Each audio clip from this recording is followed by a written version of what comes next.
Going live. Going live. You're live. Hello everyone. I'm Santiago, and today I'm gonna be testing Call of Duty Black Ops 6 campaign, zombies, multiplayer, and maybe Warzone. We'll see how it goes. On the GTX 1650, 3050, 3060, 4060, and maybe at the end the 1050 Ti. How are you guys doing? Welcome, welcome, welcome. First of all, thanks to Xbox for providing Gamepass PC, so I can actually have access to Gamepass right away for playing the game. So thanks to them for providing 1 month of PC Game Pass. And on Game Pass, Call of Duty is included now. So how's it going? Nerijus 2, Ovikush Kanovi, John of the Johns. Hey! How's it going? I'm doing fine. Call of Duty time. Yeah. Read that on Steam Deck. Oh, no worries, man. Happy to help. I love doing Steam Deck content. So, once you want to install the game, you gotta go to Call of Duty, and on the add-ons, make sure that you have, at least to play Black Ops 6, the base game, Black Ops 6 campaign and multiplayer, and you're basically using like 100 gigs. I mean, considering it's Call of Duty, doesn't seem like much to me.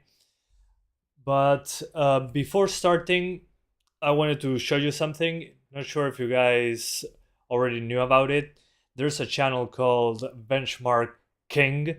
So Benchmark King on YouTube. If you're interested, please look it up. He does amazing optimized settings. I think it beats Digital Foundry when it comes to optimized settings. And he does the entire explanation. And well, in this case, he made one for Black Ops 6, and it's very detailed. From the extreme preset, you jump from 51 to 75, and if you want to get performance, you get to the optimized one. And I think he does a great job. Please, if you're interested, go check it out. I think he really does a great job, and he's completely underrated. Only 68,000 subs. He needs way more than that. I mean, come on. He deserves, better said, way more than that. So if you're interested, let's go check it out. Link in the pinned link in the chat. So we're going to use his optimized settings because I think they are pretty good, all things considered.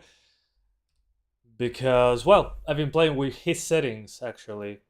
So you want to lower shaders, persistent effects on or off. This seems to be impacting performance quite a bit. Particle resolution, I thought it was killer above normal, but apparently not. Detail quality high, and no screen space reflections, weirdly enough, which is interesting. So we're going to be using these. I think he did a great job with it. So go follow him if you're interested. He does great stuff. So let's get into it right away. Hey, Santiago, thoughts on PS5 Pro? $900 there versus $900 PC. I don't know what a $900 PC gives you on non-US regions, but this is a PC channel. I've been a PC gamer for a while. I also played on consoles. Nowadays, my console is a Steam Deck, and an Xbox Series S for GTA 6, but that's about it. Are you planning to do benchmark on Monster Hunter Wilds when it comes out? Because the beta ended yesterday night, and I was helping my girlfriend move because she's moving to a new house and she's building a studio because she teaches painting. So I helped her build that. It took forever. I've been doing that for 4 days. I've been doing live streams in the middle, so I missed a few games. And one of them also is Horizon Zero Dawn Remastered. That's coming either today or tomorrow. We'll see. So yeah, I'll be doing Monster Hunter Wilds when it comes out. So we got Black Ops 6. Luckily enough, now you can actually launch any of the games that you own from this itself. So let's go into Black Ops 6. Here you can select campaign, zombies, and multiplayer. But here we got the graphics, and let's use the graphics again that our friend Benchmark King recommends, because I play with this by myself and they work fine. Frame generation is ideal for Monster Hunter Wilds beta. It's not ideal, it's a requirement, and that shouldn't be. It shouldn't be a requirement to use FrameGen. That's freaking stupid in my opinion. F Capcom for doing that. So, let me open that image so you guys can see. Do you play on Steam or Battle.net? I play on the Xbox, Gamepass app. So, okay, let's use, since we're playing at 1650, let's use the optimized settings for performance. So we got texture resolution on low or very low. Let's put it on low. Let's see what happens. Depth of field, I'm not a fan of depth of field. Detail quality high. Okay, that's the optimal thing. Particle resolution on normal. I thought we needed very low, but apparently not. Bullet impacts, yes. Persistent effects. Okay, when explosions of the frigations are... Okay, so when there's an explosion, that the effect doesn't stay there, not necessary. Shader quality, low. This happened to me as well. If you have bad internet, put this on minimal. Then this on low, local textures. Well, actually, we can put this on normal. Shadows, normal. Screen space shadows, high. Occlusion, let's put it on low. Screen space reflections, we disable them. Static reflections on high. Tessellation near. Volumetric quality on low. Expected. Diffuse physics, no thanks. Water grid volumes, no thanks. And on water caustics. So those are the optimized settings according to Benchmark King, and I have to agree with them in that regard. Then upscaling, let's try Fidelity FX CIS. Apparently it does a better job. And VRAM scaling, let's keep it at 85. And that's basically it. Offer with 30 FPS base frame rate. What? On a GTX 980? Yeah, probably. Okay. So those are the settings right now. I might lower the render resolution, but let's start like that. It's basically a mix of medium and... yeah, medium and low. And let's restart the game so it compiles the shaders properly, because when you lower the shader quality, you have to restart the game in order for the game to recompile those shaders. The game doesn't tell you that, so heads up. Apparently Wilds requires FrameGen to reach 1080p 60 medium on a 4060. That's just bad optimization. I've seen also stuff on Monster Hunter Wilds of people actually analyzing 3D models, and there are monsters with thousands of polygons that shouldn't be like that. So they didn't optimize the amount of polygons you'll see. So it's basically killing the engine doing that. You should optimize your 3D models. Your assets should be optimized. Yeah, requiring frame gen should be a crime. Yeah. Especially at such a low frame rate. I mean, if you're trying to hit 120, okay, I would understand. But just as a requirement, I'm afraid for the future. Okay, it's preloading shaders, as you can see up here. Texture streaming option drops your frame rate. Okay, let's put it on normal for now. We'll see what happens. By the way, the campaign is a separate executable, so I'm doing that one at the end. And in the poll that already has 80 votes, thank you guys. What do you play on Black Ops 6 first? Campaign 61% of you, zombies 17% of you, multiplayer 22%. Yeah, as expected. Hopefully you don't get any hate for this, but I might buy the new Dragon Age game. That's fine, man. No, everybody likes what they like. That's okay. I mean, if you enjoy it, more power to you. Enjoyment is all that matters. That's why you buy games. It's entertainment. While the shaders load, by the way, the shader preload for the campaign is completely separate from the one that I'm doing right now. So I'm doing multiplayer, zombies, and then campaign. And let's see what we get in the menu. Okay, 44 while looking at this 3D model, which is the norm in Call of Duty. And by the norm, I mean I always drop frames more here. But I'm going to probably recommend a lower resolution. Fidelity FX CIS actually looks pretty good on this one. And we're going to lower it to 900p. Yeah, 84%. And let's see if we can maintain a consistent 60s even in the campaign. Let's go 1650, hell yeah. 1650, then the others, 1080p. Mid, low, optimized, plus 85% resolution, plus CIS sharpening. Is 2400 MHz RAM good for Ryzen 3 3300X 1650? Yep, should be fine. I recommend, well, 3000 should be in a similar price point. Let's, oh, Nuketown. What? Nuketown is back? I haven't played multiplayer on this.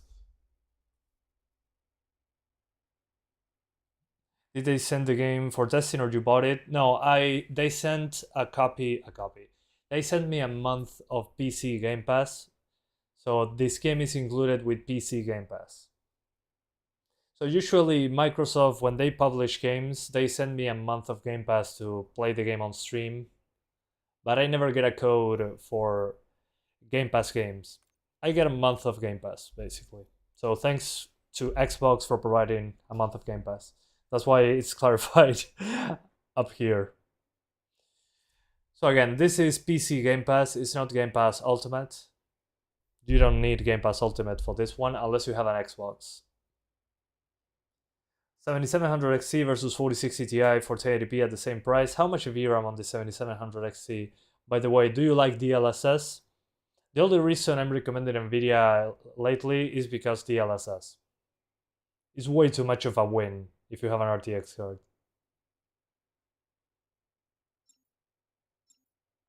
Appreciate the mature response. No worries, Jonathan Johns. That's how it should be. You're playing OG COD 4 at 19 FPS? Man. Been there. Good times. I loved that game as a kid, man.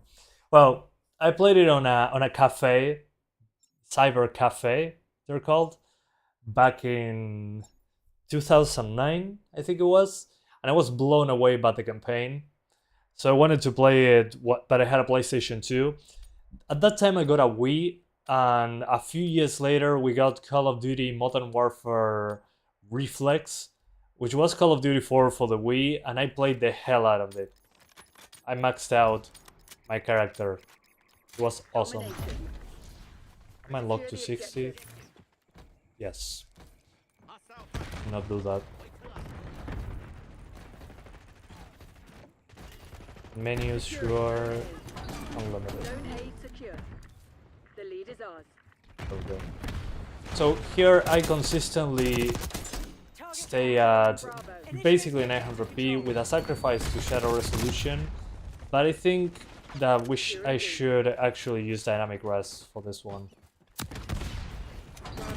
because in the campaign, but it looks pretty good. The thing are, the shadow resolution is pretty low. I played on the Series S, and the shadows are basically like this. It's kind of disgusting. Decimus, how's it going, man?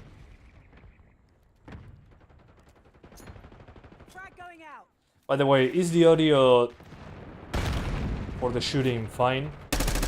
While I'm speaking, can you hear me and the game correctly? You have a 3050, so FSR 3.1 frame gen is fine for me. That's awesome. In a competitive game like this, I would probably just use it in the campaign if I wanted to use frame gen. Okay. But in this case, I think I'd rather use dynamic res. Yeah, sounds good. Yes. Thanks, guys. I appreciate that. So let's use dynamic resolution instead. Usually works pretty well. And as the upscaling Fidelity FX CAS actually looks pretty good. Dynamic. Plus 60 FPS. Okay. Okay, visually is way more consistent. I love when dynamic resolution is properly implemented on PC. Although we're playing with 1650, so 4 gigs of VRAM, that's why textures look muddy. Although even on a 4090, the textures sometimes look muddy. That's what happens when you stream in textures from a server. Taking Bravo underway. Here we go.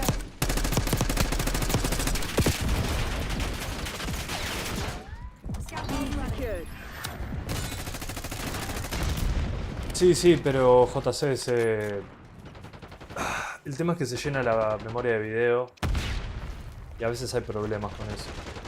Entonces trato de estar en la parte on the safe part. Someone was saying that same frame rate with high textures. I disagree because here we are VRAM limited if we increase those textures. And the more you play, the VRAM usually gets filled out. And well, that can affect performance after an hour of play, maybe. Oops, that's a friendly. So multiplayer, I think, is fine like this. Dynamic res, base 1080p with the settings provided. I'm going to try the zombies before anything else, though. Keep it that way. But it holds up pretty well. Oof. And 6050 Ti laptop, same performance. It should be a little bit below that, but you should be okay now.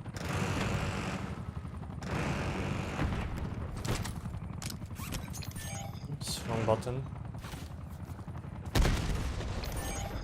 Alpha team, clear to engage.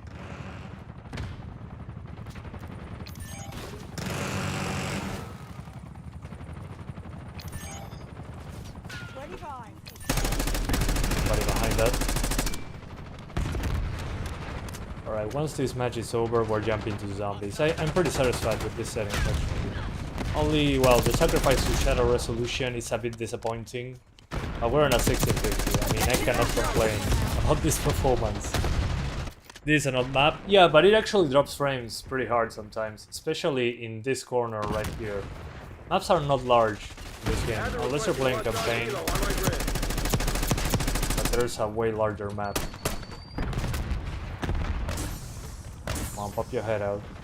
3, 4, 5.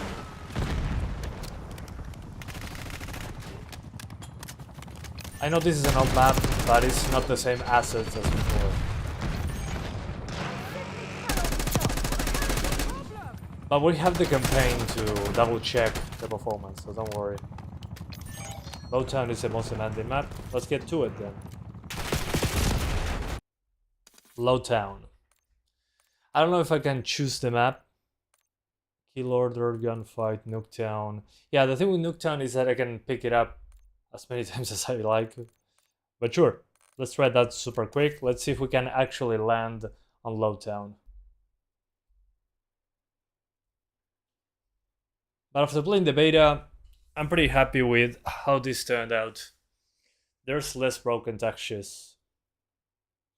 Wait, you can pick the map? No, never. I mean, you can vote for a map. I usually just put quick play and team deathmatch. Well, maybe I can do a private match actually against bots. Let me see if I can do that. That would be cool. I don't remember if that's a thing on this one actually. Okay, have a firing range, operators, profile sprays. Now I'm not seeing any private match. I only have a lobby. I mean, usually you can pick the map if you did offline. If you did private match here. Sorry guys. There you go. Let's do team deathmatch, team 1, loop. Free trial. What? Okay. Let's put it on hardened amount. Let's put every enemy. Okay, against bots. I love that I'm able to do this. Game setup. Team deathmatch. Map. Borkuda. Oh, Borkuda! Dude. Memories. Warheads, Subsonic, Skyline. What's its Skyline?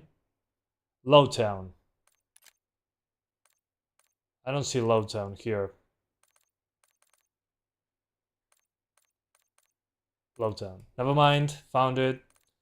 Game rules. Let's keep it like that. Okay. Alright. How do I start the game? Waiting for the host. Okay.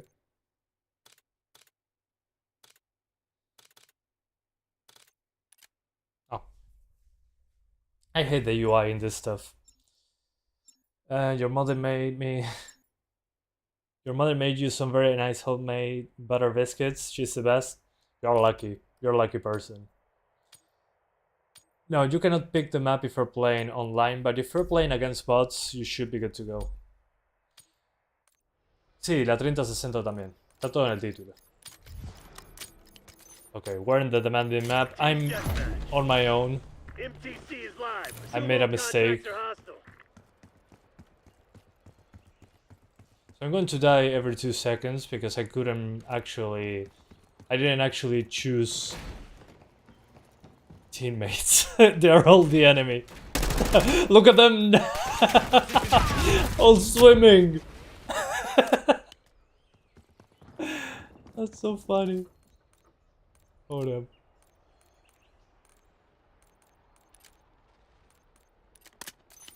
Oh man, I'm on my own. What's the worst Call of Duty game? Sending frag. That's difficult for me to say. There's so many of them. I mean, I would say Ghosts because that's what most people are going to say. But I did enjoy Ghosts, at least the campaign. Oh yeah. I'm thinking, there's so many Call of Duties. Maybe Call of Duty 1, I'm not really a fan. Hostile confirmed. Sharpshooter eliminated.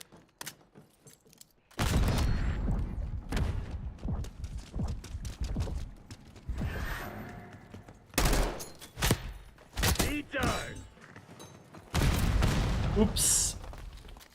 First COD you played was COD 3 on PS2. That's a game that we should have gotten on PC, but they didn't have time to make a port. What the hell? How is this hardened difficulty? Worst is Modern... Oh yeah, the newest Modern Warfare 3. Yeah, I would say that. That's a good point. Considering the length of the campaign, I agree. And I won somehow. Okay, so for multiplayer, I think the mid-low settings are actually pretty good. You never played a Call of Duty game before? You're missing out.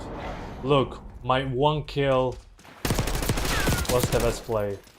I'm so good at this game. Grenade to the face. Bonks.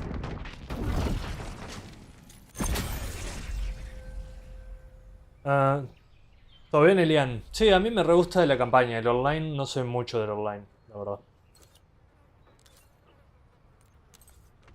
Can I get now to zombies? So, for multiplayer, I think those settings are fine. I'm going to show you the settings again once I'm done playing this part. Standard, solo. Yeah, let's do Liberty Falls. This engine is way better optimized than UE5. Well, it's a different... I mean, this is what I like about custom engines. This engine dates all the way back to Quake. They built on top of it. But it's clear that they made the engine to fit the game. It's not the other way around. Because when you have a multi-purpose engine like UE5, It's not the same as building something from the ground up. I mean, it's like Doom 2016 and Doom Eternal. Those engines were custom made for that particular game, so you can optimize around it very well. We're going to try a Black Ops 6 when Gamepass subscription renews tomorrow. Have fun, man. I've been playing a lot of this on my Xbox Series S before bed because, well, I love playing on PC. It's my favorite platform. I have an Xbox in my room to stay away a little from the PC. And I've been playing campaign there, and it actually syncs my save and my settings. Oops, wrong button. Syncs all my progress on the Xbox thing, so I can continue where I left off in the campaign on PC from my Xbox progress. When I want to get a quick campaign thing, I can continue here. How do you think it looks on the S? It looks bad. I mean, let me check something.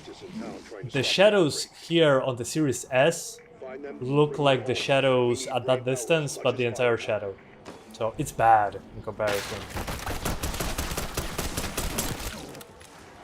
And sometimes it drops into the 40s, even when there's many zombies.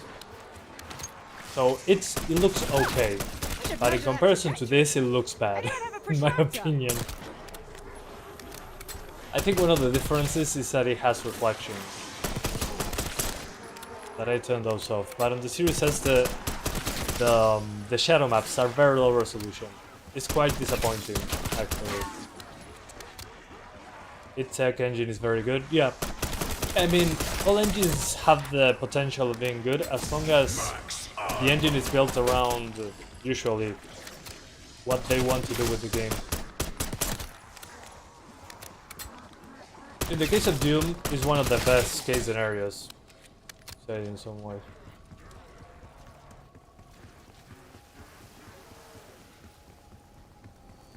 Door, open the gate!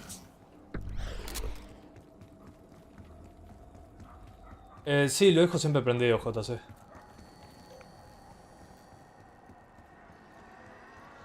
How do you think it'll look? Oh, I already read that. Okay. Yeah, it sucks that Zombies is not standalone. I mean, I wish the campaign didn't require you to be always online. Now, even on the consoles, it's like that. It's freaking ridiculous. On PC already it was like that, and I already criticized them on that. But on the consoles as well. So now nobody escapes always online on the campaign. Games preservation be damned, right?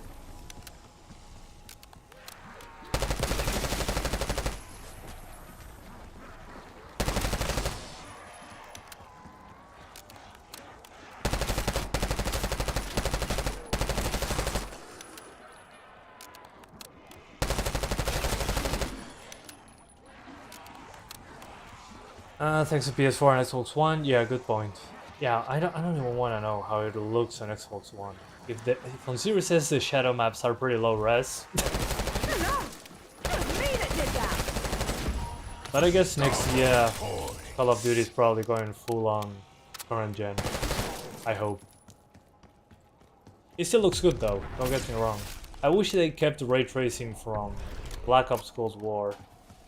It looked pretty nice sometimes. They made another one mind-blown emoji X2. What? Are you kidding? What do you mean they made another?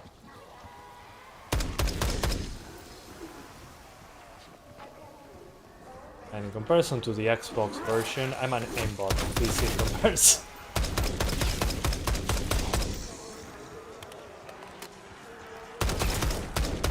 But these zombies, I've been enjoying it so much, and I've been playing alone.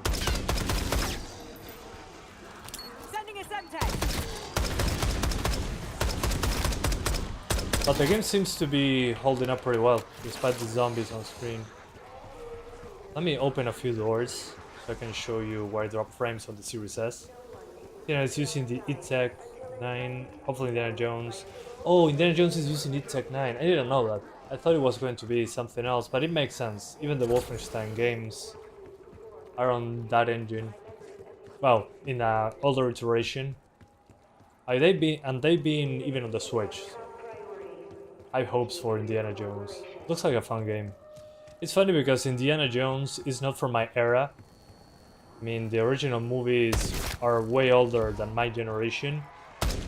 But my dad always wanted to watch them, so I got into it. I wouldn't say I'm a hardcore fan, but I really enjoy those movies. The originals, I mean, not the new ones. The shooting is what I love about COD versus other FPS games. Yeah, it's fluid and satisfying. I agree completely. That's completely true. Very, very good.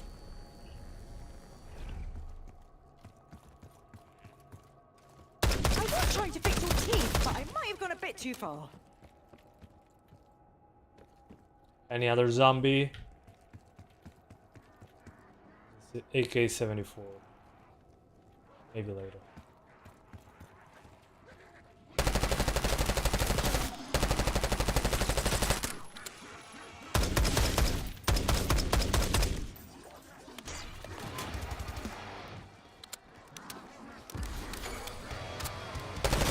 Alright.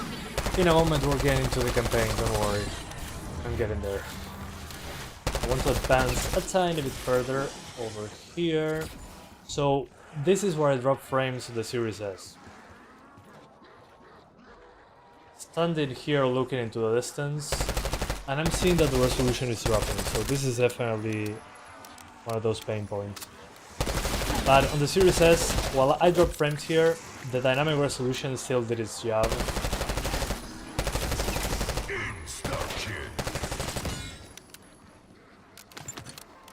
So after a few seconds, maybe 1 or 2 seconds at most, it adjusted to 60, but it dropped the resolution. On a TV, it's not a big deal. The thing is, if you're playing on a monitor, well, you're kind of screwed there. You're going to see it. Yeah, the Series S is more powerful than the 1650, definitely. Although here I have more RAM. The Series S is very RAM limited, I would say. Memory, it needs more memory. That's probably why it's such a low pixel count, low resolution shadow maps. Okay, Sekiro, ¿todo bien? What is your game of the year so far? Probably Wukong. Way to swat that bug, Alpha.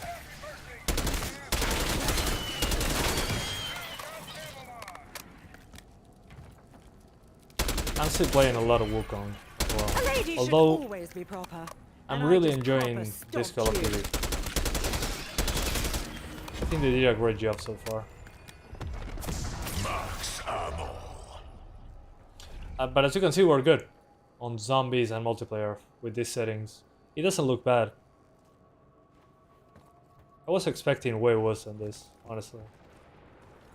But I do notice that on zombies it drops the resolution further.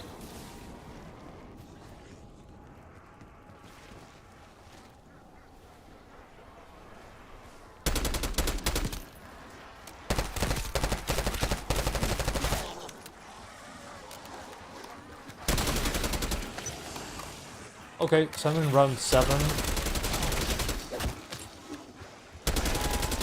I'm getting way more zombies, which is what matters. Some grass seems to be missing though.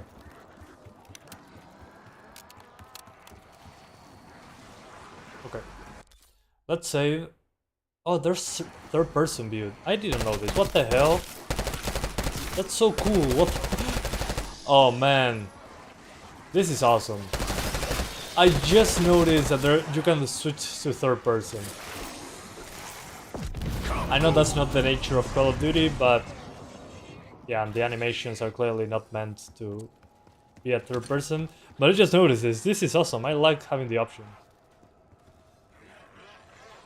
It feels like I'm playing Uncharted now, which is odd.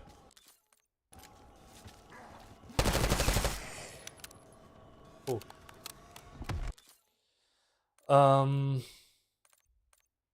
Save and quit. So actually you can save the round you're at. Hopefully it remembers for the next card. But still, PS5 Pro like Black Ops 6 versus your main PC with a 2080 Ti, you're probably going to be ahead. I mean, this game doesn't have ray tracing, so it's not that it's hard to run. You can actually see your skins. Yeah, that's the thing that bothered me about Call of Duty for a while. I mean, you have skins you have a character like this, the operators, but you could only see them when doing a finisher. That's pretty cool.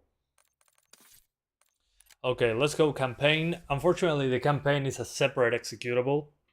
So if you're playing zombies or multiplayer and you want to launch the campaign, it will close the game and open the campaign.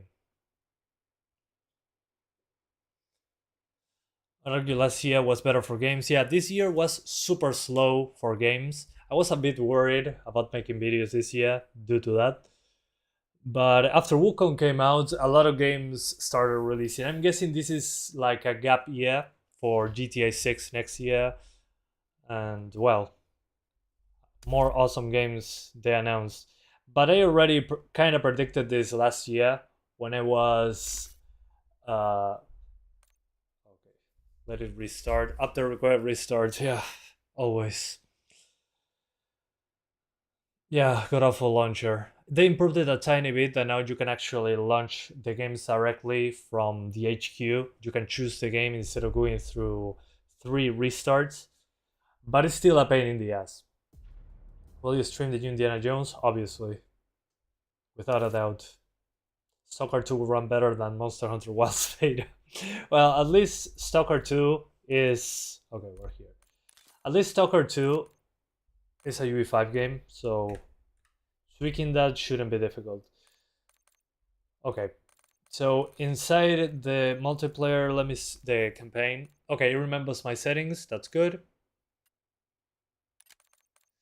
We're on a dynamic resolution targeting 60 with sharpening. I'll lower it a little bit, maybe 35%. Frame gen, no thanks. Maybe in the campaign you want to use it, but no. These are the optimized settings from Benchmark King. So if you are interested in checking those out, let me see if I have it in my... Yeah. I put it in the chat. He explains each and every setting and does a comparison. So I'm using basically his settings for this. So these are those settings for performance reasons, but I'm using dynamic res. I think it works pretty well in this game. So it will target 60s without... The resolution will change, maintaining 60s as much as possible on a 1080p resolution as a base. But now it's preloading shaders.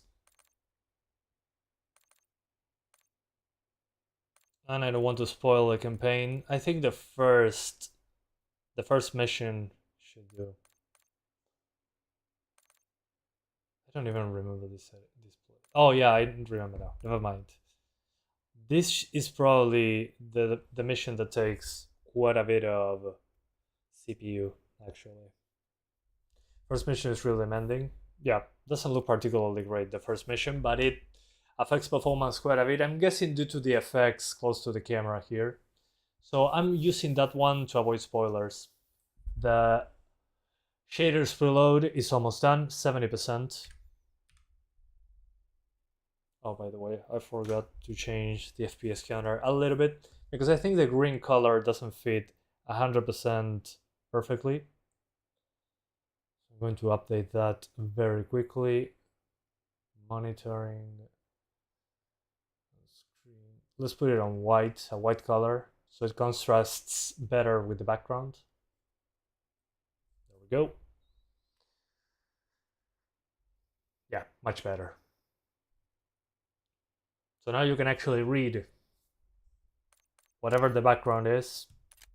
Let's play on regular, so I don't have to pay attention. I don't want to spoil the campaign because it's really, really good, in my opinion. What I played so far, Are I'm you enjoying. denying that? We have This is going to be a discussed it long more benchmark than stream, once. isn't it? Yeah. Enough! Kinda. We're already 40 minutes in. You disobeyed a Guys, direct I'm order, really Mr. enjoying Marshall. live streaming, talking to you guys, playing Call of Duty, a Call of Duty that I'm really We'll be in enjoying. the middle of the convoy, and remember, Okay. Livingston wants Alawi alive. This Noted. mission is very demanding, But, by the straight to way, the exfil if court. you didn't notice. Yes, do not concern. 5 minutes. But this first Alawi's mission is administered demanding defense and because of the close dust civilian. His effects guys will be and well-trained the and fire. heavily armed. There's a lot of fire. Explosions. Movement. Truck doors. Got it.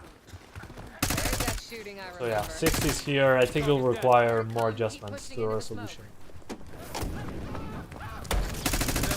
They'll know we're here soon. Let's see. Be ready. Straight ahead. Monster Hunter Wilds is mind-blowing. It's demanded in the desert with all the rocks and PS2 textures. Well, that's how you can know that they didn't optimize it. Clear the road. Let's find it fast. Copy.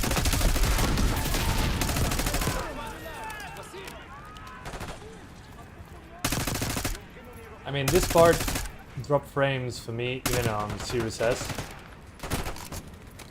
Ooh, that's brutal.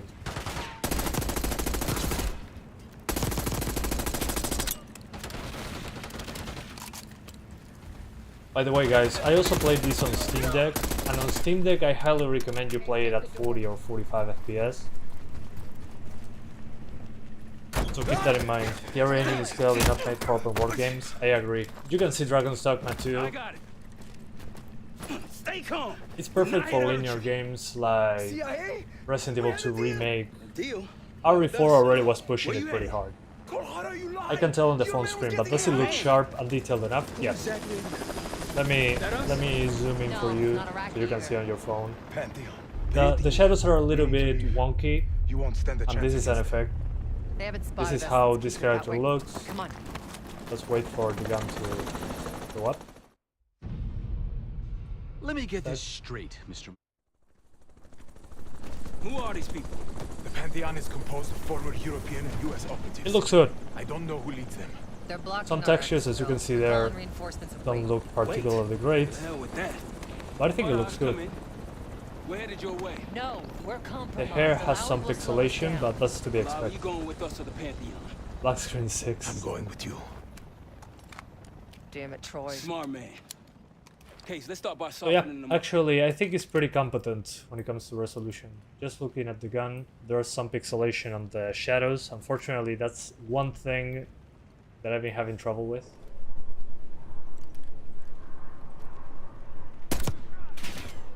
Really, nothing for a headshot. Contact, they got us located. So yeah, I think it looks good, all things considered. I'm sorry, I'm adjusting this. Come on, go back to the normal size. Thank you. Too many of them! I think it looks good enough.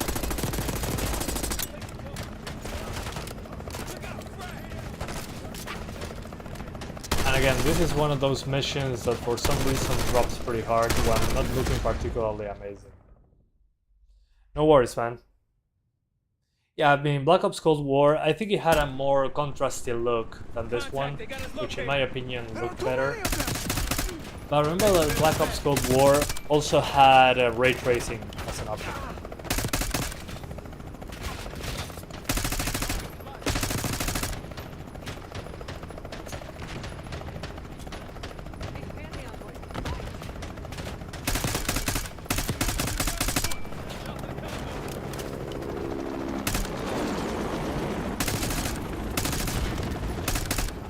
Keep pushing to the RP.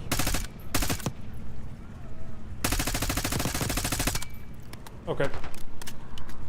So I think I showed enough. The campaign works well, drops into the 50s in the first map, but the first map runs pretty bad in general. I'm not sure why, maybe due to the dust.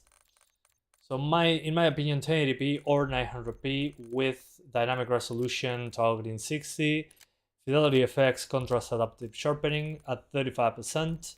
Frame gen, if you want to use it, go for it. Personally, I do not recommend it on a first-person shooter. Despite the base being 60-ish, we're using almost all the VRAM already. VRAM scale target 85 because 4 gigs of VRAM. These are the settings, again, from Benchmark King. So thanks to him for making these optimized settings. I highly recommend it. And when it comes to motion blur, only for the weapon. So the weapon has some motion blur. The rest of the thing doesn't have motion blur because it looks bad. Behind the truck! And that's about it. You should get 60s, multiplayer and zombies. And on the campaign, sometimes you'll drop into the 50s, but I don't think it's a big deal. It's a campaign as well. Okay, let's quit, swap to the next card. Otherwise, I'll be here all day, which I would enjoy, but I have things to do, unfortunately. Other things. Gamepass version doesn't have all the same settings. That hurts. What do you mean it doesn't have all the settings? What's missing? What's missing on the Game Pass version? I heard about it, but I didn't know what was missing. It seems to have everything here.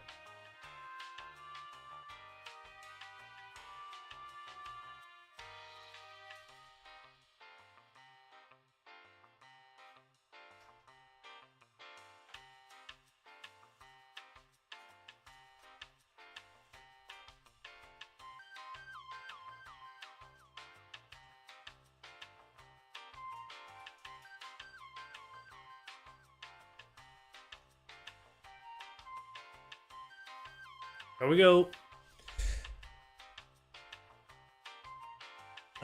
Which game do you play these days and on which GPU?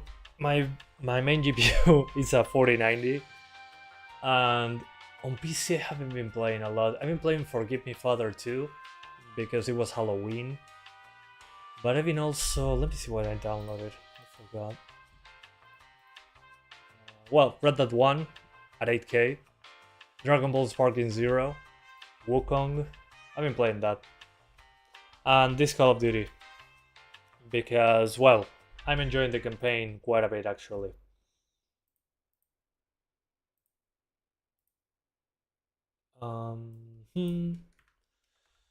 This will be on 1080p, probably high settings optimize.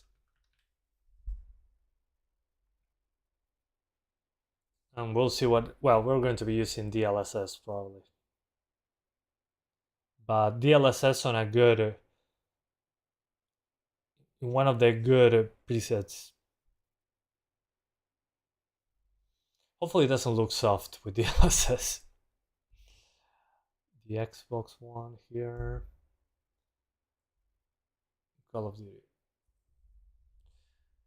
Do you like Halo Infinite multiplayer? Actually, I'm not a big fan of Halo multiplayer. I'm more of a campaign type of guy. But I really did like the campaign on Infinite. I don't play multiplayer lately, but the campaign is fantastic. Modern Warfare 2019 has the best graphics. Yeah, the best style, definitely. Now they are too colorful. They went a little bit hard on the contrast and saturation.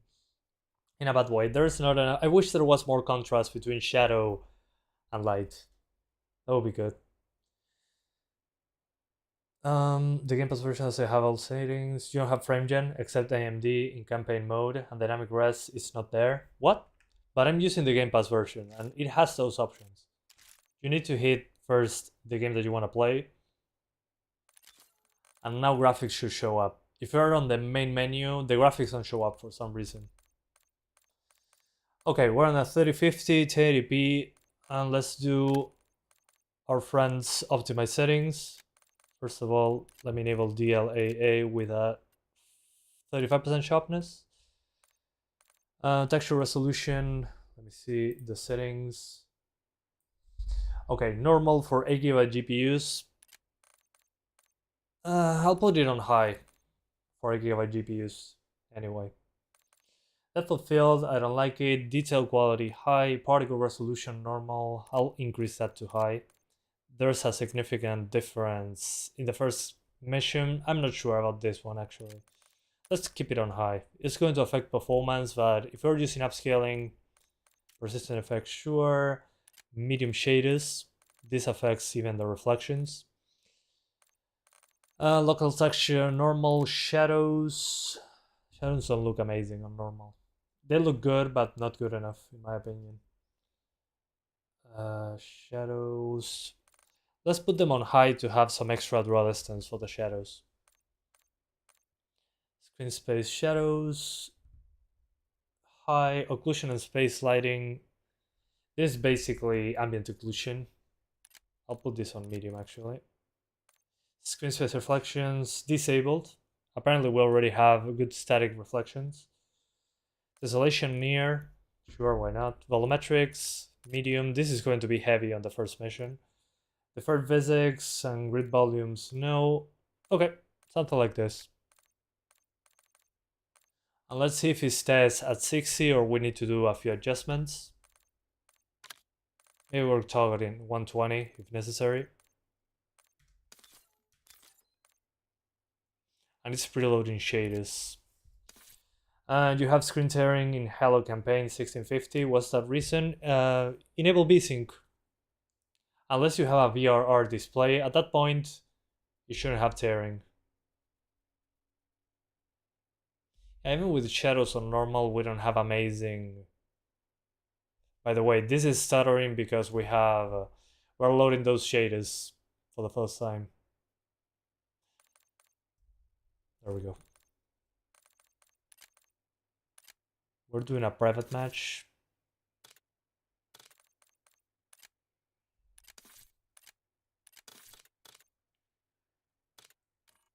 Oh, I have to give it a few seconds for it to assign me a server. There we go. Game setup. Bolt. No, we're not doing Bolt. We're doing Lowtown. So Lowtown, Team Deathmatch, and on the lobby members, we're putting a huge amount of bots. Hardened. But I cannot invite bots online. Oh, okay. Gotcha. Let's add more teammates then.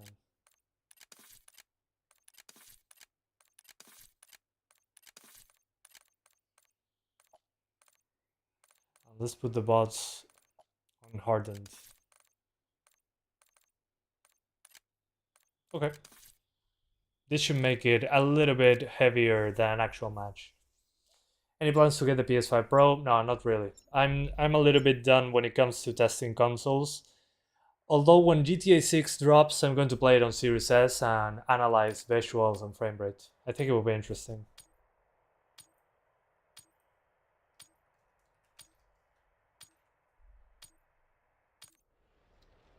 RAM being at 2400 MHz wouldn't worry me. What would worry me though is if I had... Make sure you have dual channel memory.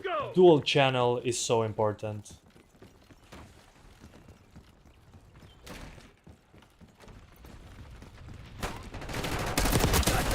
Yeah, the bots are absolutely stupid, but that's okay. We're here to pretend that I'm good at multiplayer.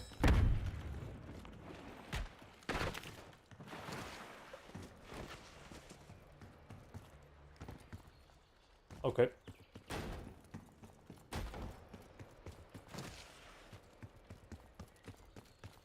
But we seem to be good. We might try a 120 configuration as well. But for what I've been told just now, this is the map that runs the worst on multiplayer.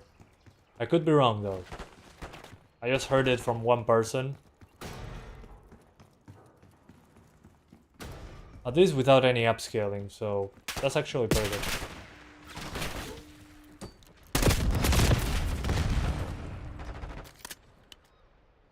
You uninstall your game, then see if that lets you see everything. Okay. Yeah, the thing with the Halo Infinite, that engine is not particularly amazing when it comes to stability.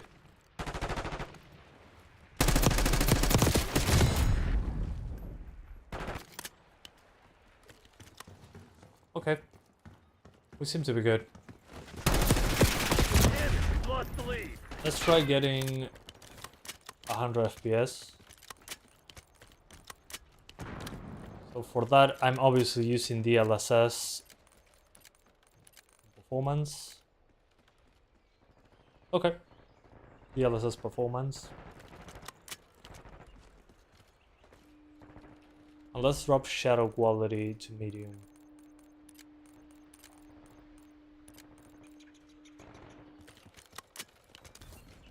Okay. Yeah, that's way better. Oof. This should give you good visuals and a pretty high frame rate.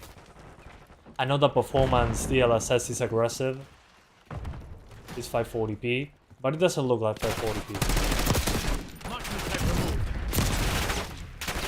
I think that's why they ditched split screen engine for UE5. Yeah, I'm pretty sure Halo went to UE5 due to a very old engine that cannot keep up with. I mean, just think about it. They added ray tracing to it. Why? I mean, the game looks okay, but it doesn't look amazing to justify the performance. Halo Infinite, I mean. And you can clearly see that it struggles to render an open world, quote unquote, because it seems more like a very big corridor to me. The open world wasn't super impressive in my opinion for Halo. But the good thing was that at least it was a fun campaign. I really dig the campaign.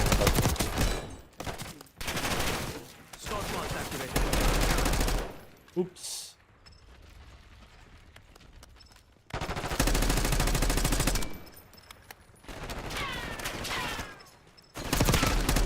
Sniper limit. The campaign runs pretty poorly on last gen. Yeah, to be expected. What do you think is the minimum GPU to beat that? 1650 is good enough. Just use dynamic resolution. If you want to play at 60, I mean, with decent visuals, I think that's the way to do it.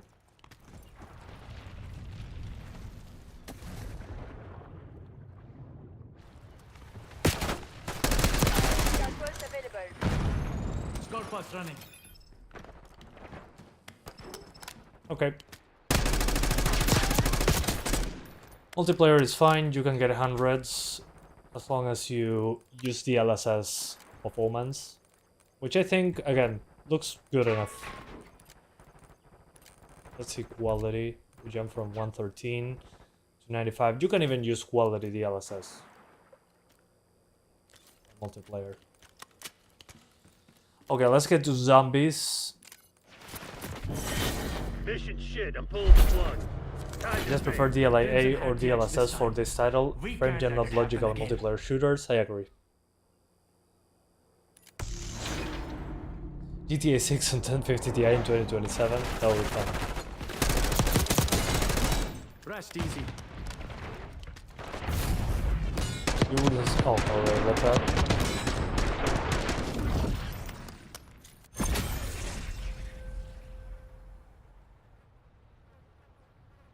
Cool. The bots made better numbers than me. I mean, if you have an RTX card, there's no reason not to use DLSS on this game. In my opinion. Any chance you're getting a RX 6600? No, no chance of adding more GPUs at the moment. I'm in a good place when it comes to my full-time job and YouTube. Maybe I'll ditch the 3050 at some point because it seems to be the least appreciated card. But otherwise, right now, I'm not planning on adding more stuff. Maybe if the Steam Deck 2 drops at some point, I'm adding it. But I don't think I'm adding more GPUs. I don't have enough time, unfortunately.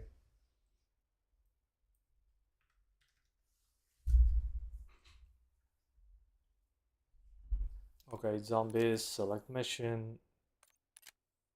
I do have a save. We require. What do you require? Have you tried Monster Hunter Wilds? No, but I saw videos on performance and I was pretty surprised on how bad it ran. It's hilarious, actually. I wasn't expecting any less after seeing the settings that Capcom released. The requirements, better said.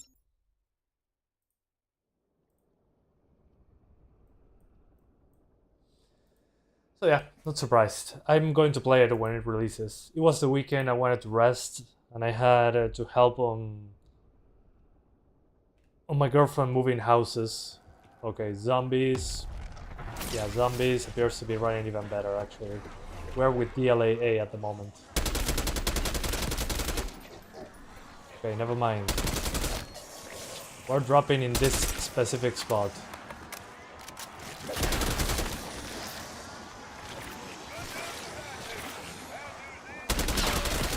I think for zombies, yeah, zombies is more demanding, obviously. And the campaign even more demanding.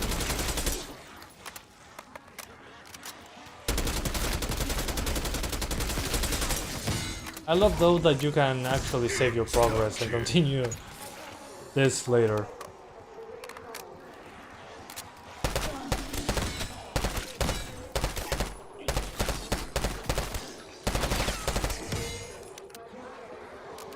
Seems to be fine. Although maybe I'll put DLSS quality. Just for specific parts such as this one. Where's the 750 Ti? Not here. I borrowed it to a to a family member. So yeah, I don't have it. But it will come back at some point because I can ask them to give it back to me.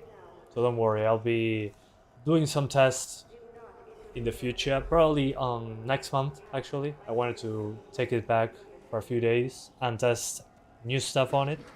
I think it will be a fun stream to commemorate the 10 years of this channel, because yeah, it's been a decade since I started making videos. Perfect.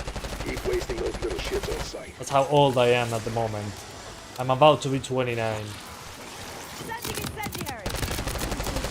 See that one's head pop off? Don't let it escape. Yeah, while that happens, let's put it very quickly on DLSS quality. There we go.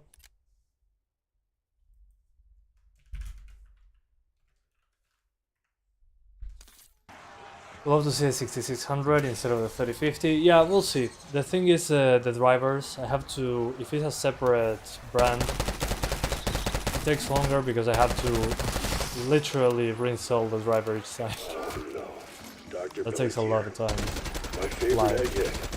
Not just book smart, but street smart. I'll think about it. Lighting Molotov. Okay, and if you're using DLSS, you can get a much higher frame rate, obviously. Sending stun.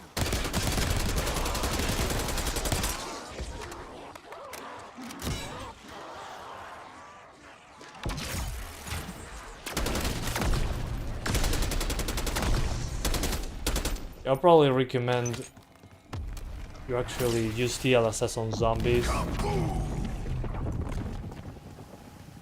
I mean, if you want to be anywhere close to 100 FPS, you're better off using DLSS so far. There's no Santiago without OG 750 Ti. That's why the 10th anniversary commemoration has to be with the 750 Ti. Okay. Campaign.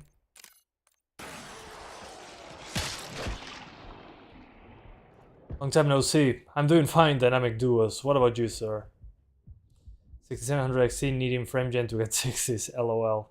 Yeah, funny. Dragon Age Veilguard runs perfectly smooth, but it's CPU heavy. Yep. Yeah, and the compilation pass was like Prime 95 torture test for the CPU. I mean, I'm happy to get shader compilation before something runs. It just ensures you that you're not going to get stutters when it's done correctly. So that's one of the best things about Veilguard. I might be streaming Veilguard in a couple days actually. But it's very, extremely CPU heavy. It's a Frostbite engine. And it just reminds me of Battlefield 1 when it just came out, and Battlefield 4. They use so much CPU. That engine is famous for that, I would say. So I'm not super surprised. Hang on, I'll drink some water. How come you're getting 90s on high? Because I was using the LSS. I turned it on for a moment.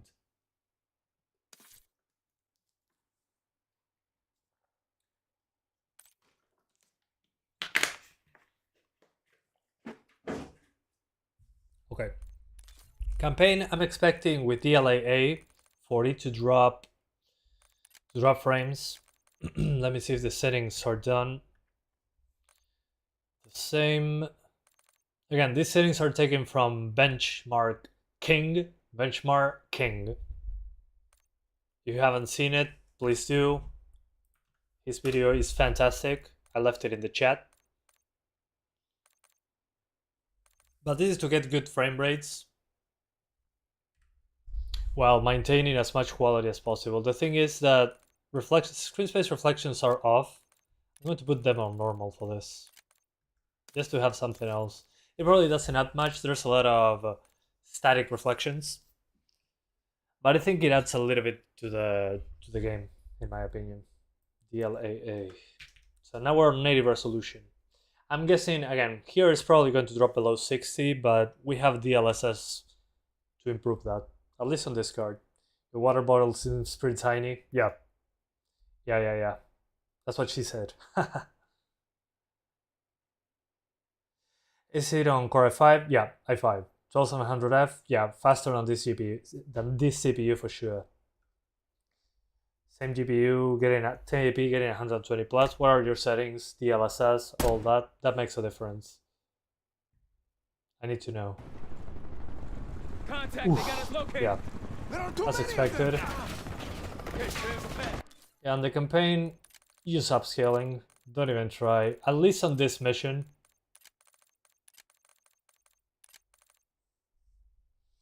Yeah. On the campaign is way more demanding, especially in the first area.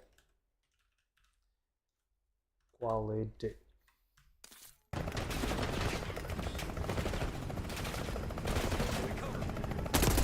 Also, I'm seeing film grain as well, which bothers me. These Pantheon boys can fight. We moving to the rally point. But definitely, at least if this map is anything to go by, I highly recommend upscaling for the campaign.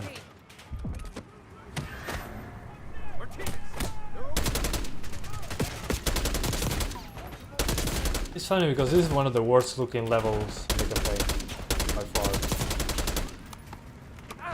Behind the trucks! Yeah, I was so pissed when I saw that ray tracing wasn't a thing in this game. Considering that Black Ops Cold War did have ray tracing. It looked pretty damn good in Cold War. That one is taking cover! But I was pretty annoyed to see no ray tracing. Especially because ray tracing, at least in Cold War, was demanding but not like unusable. You could be leading us into an So I don't know what's up. It's the only way out. Zero Dawn Remastered when? Probably later today or no, tomorrow. Today's a special day, guys. I'm going to ask for a rise on my quote-unquote full-time job. I'm actually more of a freelancer, but it's like a hybrid. I'm going to ask for a rise. So I'm pooping my pants a little because that's the first time I never asked for a rise. I never had a stable job for more than 6 months that wasn't YouTube. Sorry, more than 3 months. This is the first job that I've been like 3+ years in. So I never really asked for a rise in my entire life. So that's a first. Hopefully when it goes well. If it does, that means that I'm going to be able to buy more games. Also, I added a new donation option, if you guys are interested. It's called Buy Me a Coffee. You've probably seen it everywhere. There's a link in the pinned comment on the description. But I don't know. I'm now less adamant to request donations because it helps me to buy games that I don't get from publishers. I can get content to you more quickly. Thanks. Thanks. I hope I get it, yeah. Or I'll kill you myself. Frame generation at the beginning, but now it just makes the game unplayable for me with the delay. Yeah, I mean, that's what I've always been telling people about frame gen. It's not magic. You're creating a fake frame in between each frame rendered, and that adds latency. It's physics. You cannot really fix that. Everyone all right? Is this your... No, don't do it. Adler. Stand down.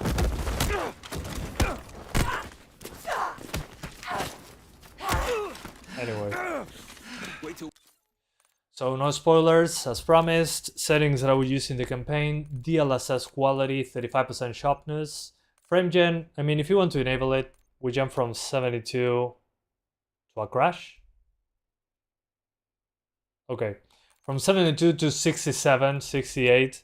So yeah, very, sorry, 115.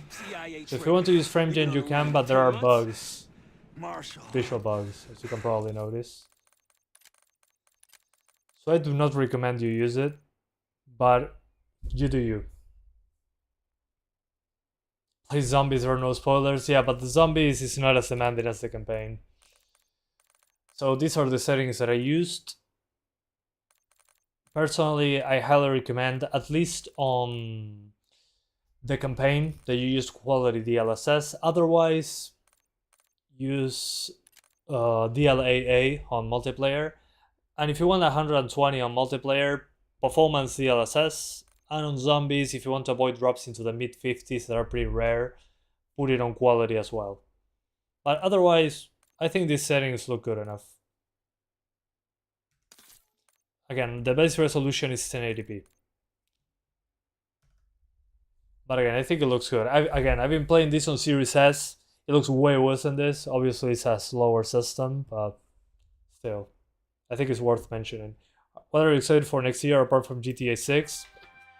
I don't remember what else comes out this year, next year. Let me think about it.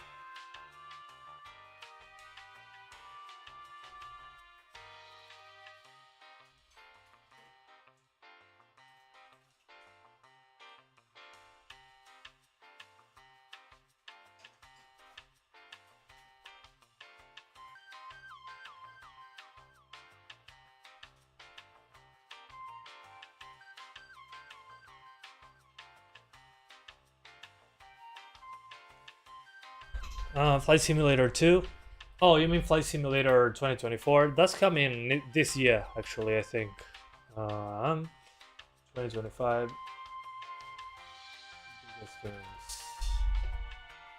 Okay, we got the trending 2. Okay, apart from GTA 6, I would say the Wolverine game, if that's coming out next year. I'm excited for that one. I played the leaked alpha. Then I don't know what else. Well, Spider-Man 2 on PC. I played that to death on PS5. But yeah, I haven't paid a lot of attention. Well, actually, one game that I forgot that's coming out next year is like a Dragon Pirate Yakuza in Hawaii. That one, I'm actually interested. So yeah, I would say that. Maybe The Last of Us 2 on PC. I want to play with mouse and keyboard on that one.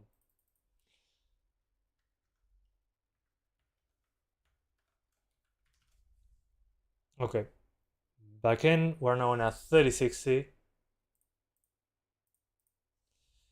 You'll literally use a 4090 for 1080p to make it feel long-lasting investment. I mean, that's not a bad call. You can enable everything inside of the game. You can also super sample if you want to. But you have a lot of room to spare there. And you have 24 GB of RAM, of VRAM. Personally, I play more at 4K now that I have a 4090, obviously. I want to use it as much as possible. But I also like playing around with 8K, just to F around.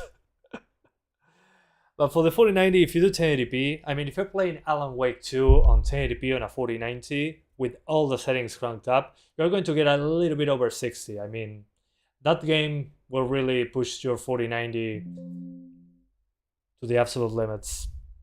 RE4 wallpaper is W. If you like it, it's in the description. I have a link to it. It's completely free. Believe it or not. Do I have it or not? Video background. I think I forgot to put the wallpaper. Oops, my bad. I'll add it later when I have time. Oops. Remember PCSX2 and Dolphin Emulator? Obviously, I still use them. Not on a daily basis, but I have them installed on the Steam Deck. I've been playing Black on PCSX2. Alan Wake 2 makes a 4090 at 1080p card? Yeah, look it up. I had to use performance DLSS at 4K to get 60s on Alan Wake 2 on a 4090. But that's if you enable all the path tracing stuff. But still. Okay, 1080p. Let's see if the settings are, first of all, DLAA, obviously. I want a bit more sharpness to it. On this one we have a lot of VRAM. So we're good. Settings, basically this. Shaders can stay on medium, they still look pretty good. And you get a performance improvement. Ambient lighting. Okay. Ultra has some global illumination going on, but probably nothing special. Let's put this on high, actually. Reflections, normal is okay. Tessellation, I can put it on all, should be fine. This can stay as is. Alright, DLAA with those settings on 1080. We're obviously going to try 1440p as well. Did you try Monster Hunter Wilds beta? No, I didn't have time, unfortunately. I was busy on the weekend. The beta ended 14 hours ago, and I was sleeping at the time. Okay, we're preloading shaders. Give it a few minutes. I don't know. Hey, Electric Pichu, how's it going? Didn't see your comment. All good? I don't know why, but beta was fine on your PC, 2070, but the game came out and you got Gamepass and you had like 150, but it felt so laggy. You're talking about... Oh, you're talking about this game. Okay. Maybe consider lowering the VRAM usage percentage to 80%. Sometimes that fixes the stutters in games from this engine. But otherwise, I don't know what it could be. The 2070 should be more than enough to play this game. I'll recommend DLSS quality though. It adds a lot of frame rate. Also, the CPU is maxed out because we're compiling shaders. Yeah, I mean, Monster Hunter Wilds, I'm not surprised that it runs like absolute dog shit. It was to be expected. Considering how Dragon's Dogma 2 ran and the requirements that recommended frame gen, that's not a good look. Where are you from? I'm from Uruguay. Shader compiling is real. Yeah, and I'm happy that it's there. I'd rather have to wait like 2 minutes than having to have a stutter fest on my screen.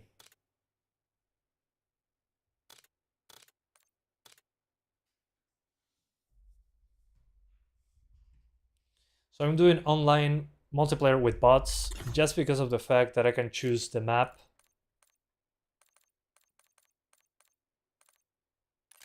And after choosing the map, there's also, well,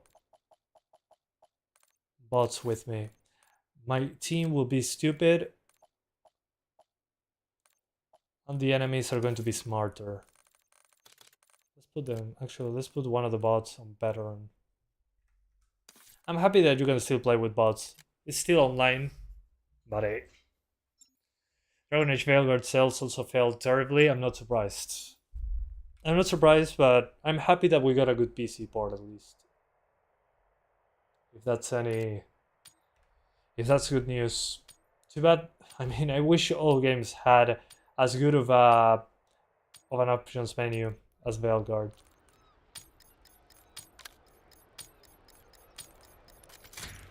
Team deathmatch.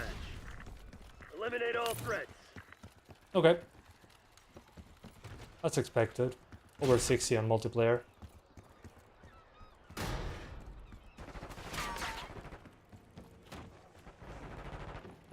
Although this map should be the one that runs the worst. So, can I climb this? Yeah. Let's go.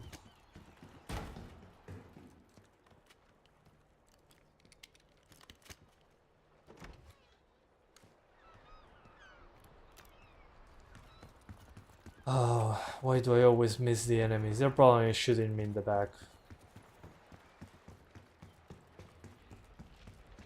Yeah, here it drops pretty hard.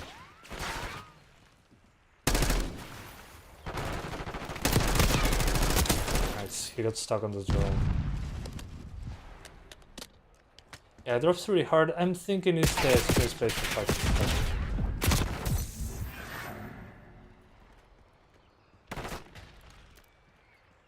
These guys love swimming. Yeah, I mean, on native res on the multiplayer, in certain maps you're probably going to drop frames. But I increase the settings a bit higher than on the previous card. Probably if I disable reflections, the screen space one. Everybody's in the water. I should smooth those things out. Let's try to get 100 FPS. First of all, let me disable those reflections. 67. Yeah, it's a big jump in performance, and we still have reflections. The screen space ones are very... how to say... very subtle on this one for some reason.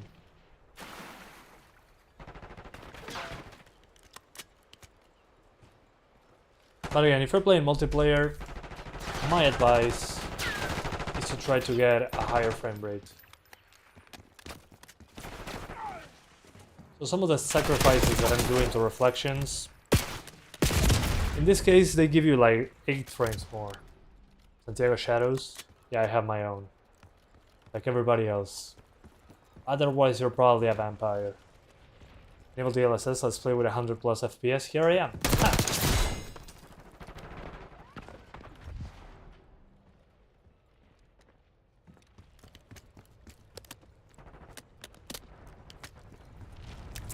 Oops, I thought I had a grenade.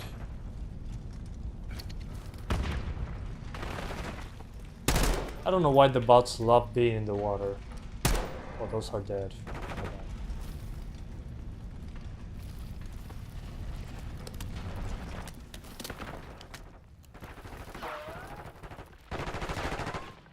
Yeah, they love just swimming.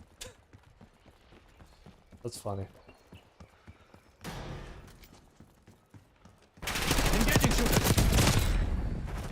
Okay, so 1080p is fine. I recommend the upscaling just to be above 100 FPS. But many of you guys told me, at least in the past, that you liked the 3060 for 1440p, 4040p displays. Yeah, I mean, you can turn down shadows as well. I mean, the thing is that some of the shadow, if I put shadows one step below, the draw distance of them is a bit low, but I think that's a good sacrifice to make. I cannot find the shadow. Oh, shadow quality. No, it was already on normal. I don't think you should put this on low, personally. They look a little bit too pixelated. But that's just personal preference, of course. Okay, DLSS balanced at 1440p. Again, many of you guys told me that you have a 1440p display, and it makes sense. They're way more affordable now.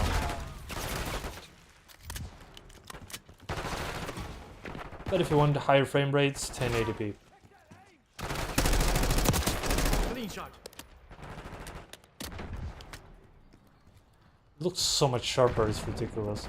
Although I went a little bit low with the ambient occlusion, I think. But again, it's multiplayer, so you probably want the dark areas to be the least dark that you can in order to get better visibility, I guess.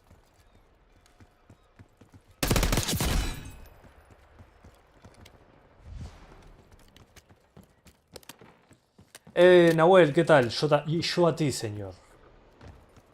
Gracias, buen hombre. When's the US vacation, by the way? Oh, you remembered. I leave next Friday. This Friday, actually, in 4 days. But don't worry, I have videos cooked up, so there won't be lack of content. Probably is one video every 2 days, with shorts and all that. And I'll be making a video visiting a micro center once I get to the US. So I'm guessing Monday next week I'll be in a micro center just talking with you guys. I'm considering doing it as a live stream because I have an iPhone. It has a good camera.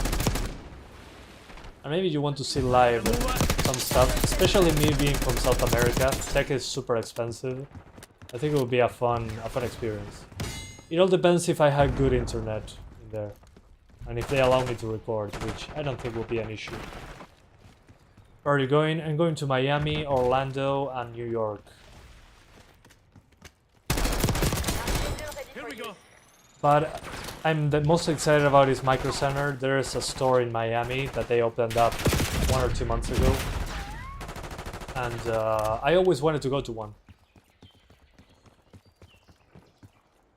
So I wanted to spice things up a little. Maybe stream or make a video showing you Micro Center. I mean, that's my main reason, apart from the vacation, to go to the US. Going to a Micro Center. Marksman tank removed. Oh, yeah, these bots are super stupid. Anyway, let's go to the campaign. They're the CIA. Find something to do next to Iron Man and the Wukong crown at the Micro Center. Yeah, that's not a bad idea, actually. I'm the most excited. That's how I know that I'm excited for cables, actually. For the cable section. Yeah, the bots love just diving into the water for some reason. That's so funny, what the hell. Flight Simulator 2, 32 GB of RAM recommended. I mean, it's Flight Simulator. You don't need 32 GB. That's probably if you're doing a low flight on New York, if you know what I mean. Yeah, that best play. Definitely a bot. Okay, zombies time. Sorry, not campaign. Zombies. Let's go back to my save file. So again, I'm doing 1440p because many of you guys told me that that's the resolution you use for the 3060. Yeah, my man is going to a whole vacation in the US. He's most excited for a PC tech store. Hell yeah. That's Santiago in a nutshell. Yeah, I mean, I already bought some stuff and I kept it in a place where they can keep them. So I bought some stuff on Amazon and I shipped them to a place where they can store them for you. So just have to go and pick those up. A lot of technical stuff that I bought.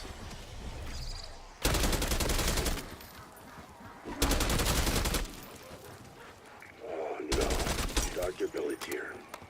My favorite egghead. Not just book smart. Also, since my family were the ones that planned the whole trip, I told them not to tell me anything about the trip. Only to which places. So the only thing that I know is that in Miami I'm going to a Micro Center. The rest... Orlando Micro Center? No, in Miami. For people asking, yeah, there's a Micro Center in Miami. But they opened a few months ago. In Orlando, there is none, I think.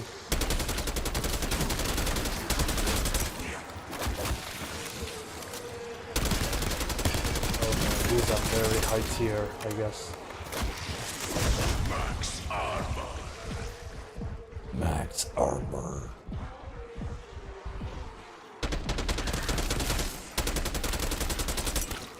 If you're interested in zombies, there you go.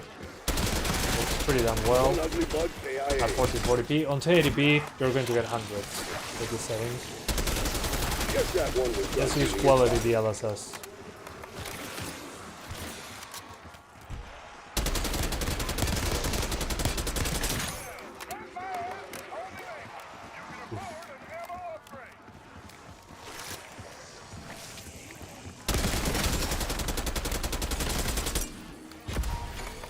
points, I'll take it.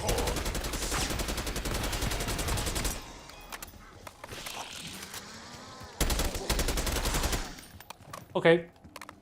Zombies is fine. Exfil window is opening. No surprises, no one. After playing a high frame rate multiplayer match. That's pretty good. Exfil available.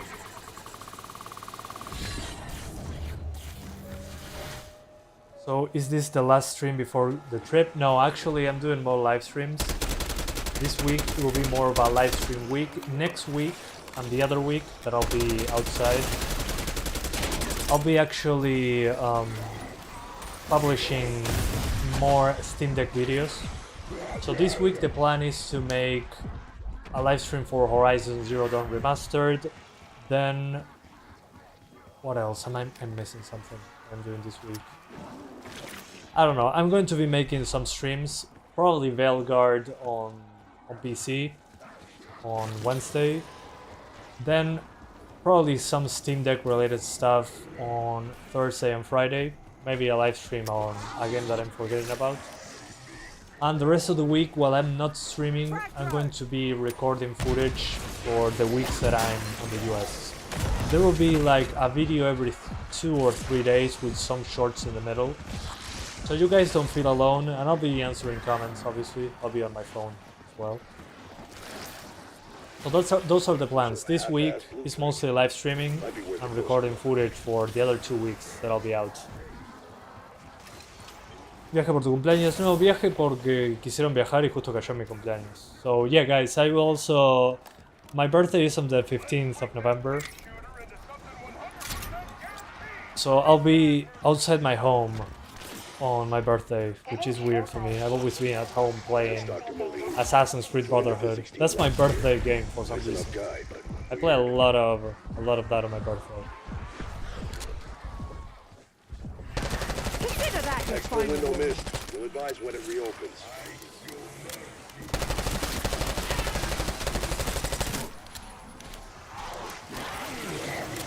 Oh, this is getting taxing. Let's go to the campaign.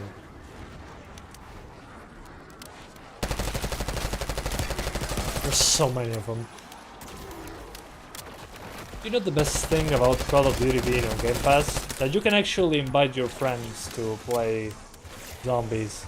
And they don't have to buy the game at full price. That was usually the reason why my friends couldn't play zombies on a new Call of Duty. Dad used to say when shit went wrong, hell's bells and buckets of blood. Tossing C4. Bonks. Could have killed a lot more of you, you know.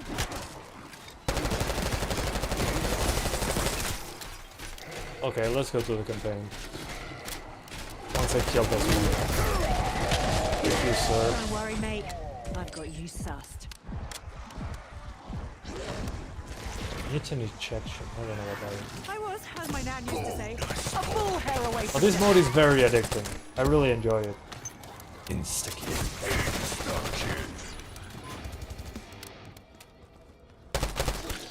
I don't know why I love the zombies mode so much. But I'm not judging myself. DLSS performance? Sure. Very quickly I'm going to do that.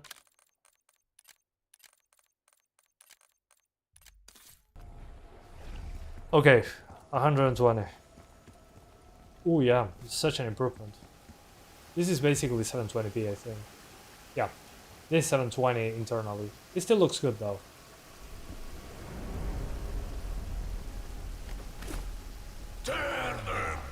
A grenade of Molotov? I didn't have any. I had C4 though. Yeah, if you want way more FPS, obviously performance DLSS at 1440p holds up pretty well. Who else wants up? But again, this is the main reason to buy an Nvidia GPU. Unfortunately, is for an upscaling technique. That should be an optional thing, but it really adds so much to the performance and visuals that it's hard not to recommend the DLSS. Anyway, let's go to the campaign. Then what is ultra performance? Ultra performance will be 4 times less resolution, I think. Sorry, 25% resolution. Let me check very quickly.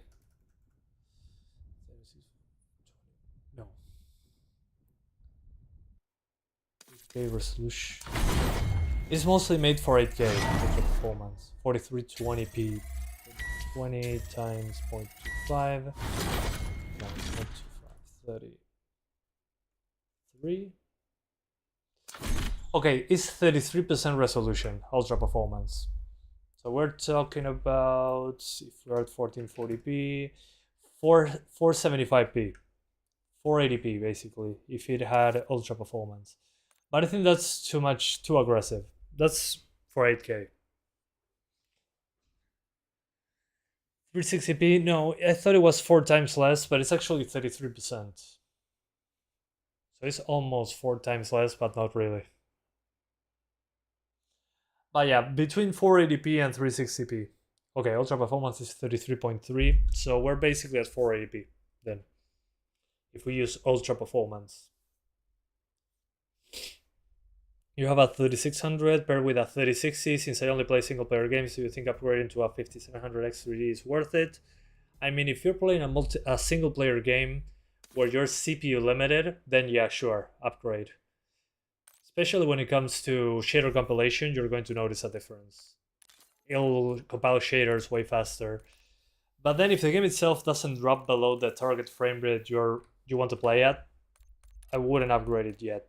I will wait for a game that actually destroys your CPU, to say it in some way. So if you're not CPU bound in any game, you should be good with what you have. Otherwise, sure, upgrade. So, single player, 1440p. Again, if you're on 1080p, expect 100 plus FPS with these settings. Although on 1080p, I would use quality DLSS. I don't know why it tells me my FSR preset as well. Seems bugged.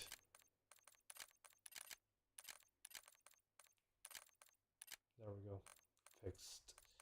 UI issues. And settings are something like this. Again, the campaign is way more demanding, especially in the first mission. So keep that in mind. Let's give it a few moments to compile those shaders. You're CPU bound on a lot of games on 1080p, but are you hitting your target frame rate?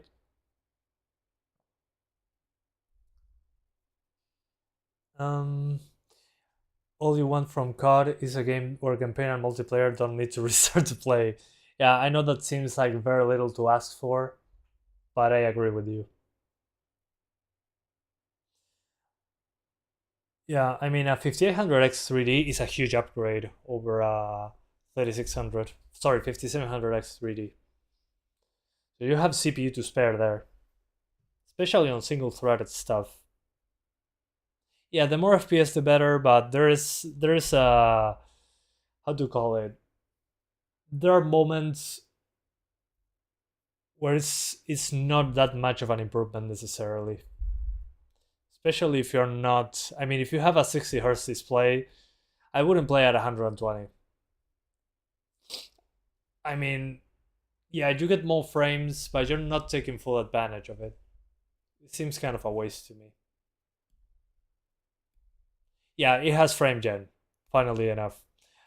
It works, but I wouldn't use it because I'm just not a fan of it. Yeah. Yeah, it takes forever for it to change stuff from missions. Your target for single player is like 48. Ah, that's fine, yeah. Although if it's a VRR screen, you can always do whichever refresh rate that you want on the fly. Yeah, it updates daily. So yeah, it's a pain in the ass. A new Metro game? I think they're working on a Metro game, actually. I'm not talking about the VR Metro, but we have very little information on that.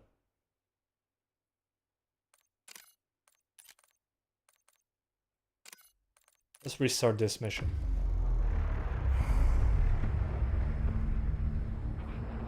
Come on, load. Mr. Gorbachev, open. Are you denying that? There we go. He'll be in the middle of the convoy. Yeah, And works remember, fine. Livingston wants Alawi alive. Noted. Again, on the campaign, you're sacrificing the 100 Not this FPS for 5 minutes. or 80s Alawi is a or minister of 70s. defense and close to Saddam. His guys will be well trained. But again, this and part of the well campaign armed. really likes to drop. For all the Movement. effects and volumetrics are killing it. It's GC incompatible, but I think it works for only about 48. Does it have low frame rate compensation? They'll know we're here soon. Because if it does, it doesn't matter if it drops below 48. Let's do this. Engaging. Nice.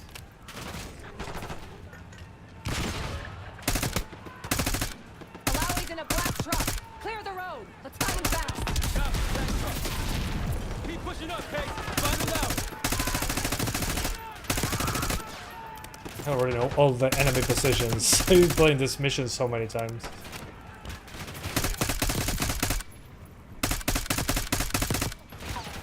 I got eyes on Alawi's truck, middle of the road. With you. Okay. Yeah, this fire is definitely not matching the frame rate. I don't know if you guys can notice. Yeah, he was unarmed. That's an illegal kill. Don't worry. That's why it's called Black Ops. Alawi. But I agree. Especially if he was standing to the wounded. CIA? Check settings menu, streaming textures during campaign, and see its internet. Where you headed? What? Colorado, you It's always lying? streaming Your textures. man was getting me out. Who exactly? I already have them on the maximum, not a on rat the either. on the streaming textures. Pantheon. We need to leave. You won't stand a chance against them. They haven't spotted us. Let's keep it that way. Rumors are they made it full with two Half-Life games. What? Let me get this straight, Mr. Marshall. But you can limit the texture streaming, but still needs internet. I think that's super stupid. That's to avoid piracy, I guess.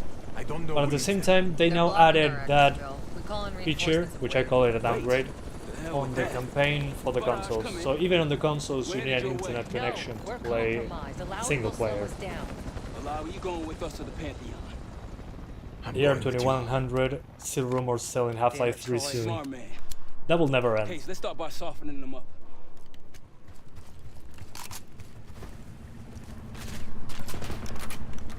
Contact, they got us located. There are too many of them.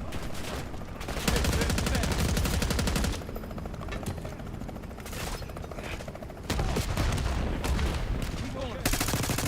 Yeah, I think it's the smoke here that actually drops range.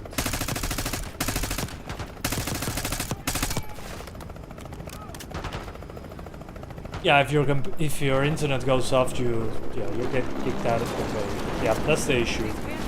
I agree. That's been a thing on PC though since Modern Warfare 2019, which I'm not saying it's a good thing. It's a stupid thing, completely anti-consumer. But on PC it's been like that for a while. I was expecting them to change it as games got older, but that's not happening. Keep pushing to the RP. Freaking hate that.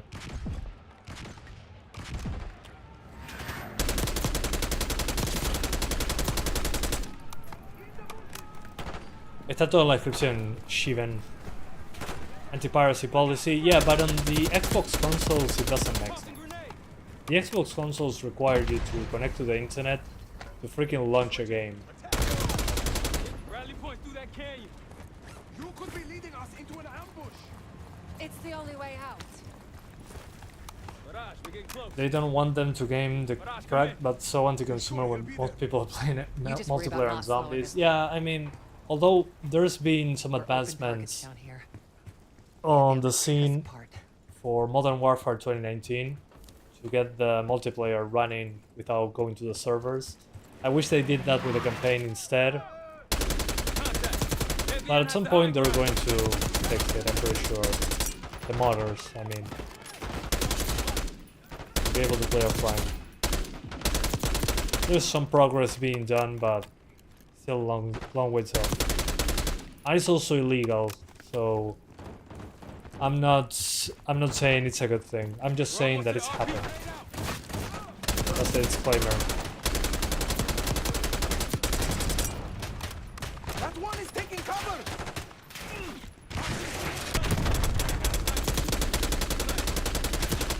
Anyway, campaign is fine. Just use those graphics that I told you. 1440p, DLSS balanced. If you're on 1080p, just put it on quality. And you should be into the hundreds on the campaign. Let's jump to the next card. All the companies are hurting their paying customers to avoid pirates. Yeah. Yeah, exactly.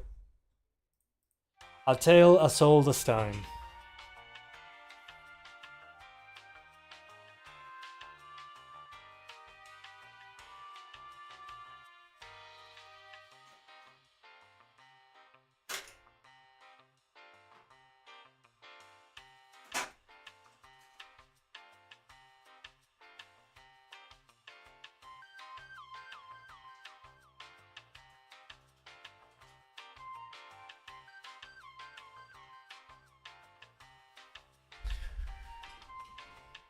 Yeah, I mean, that's true.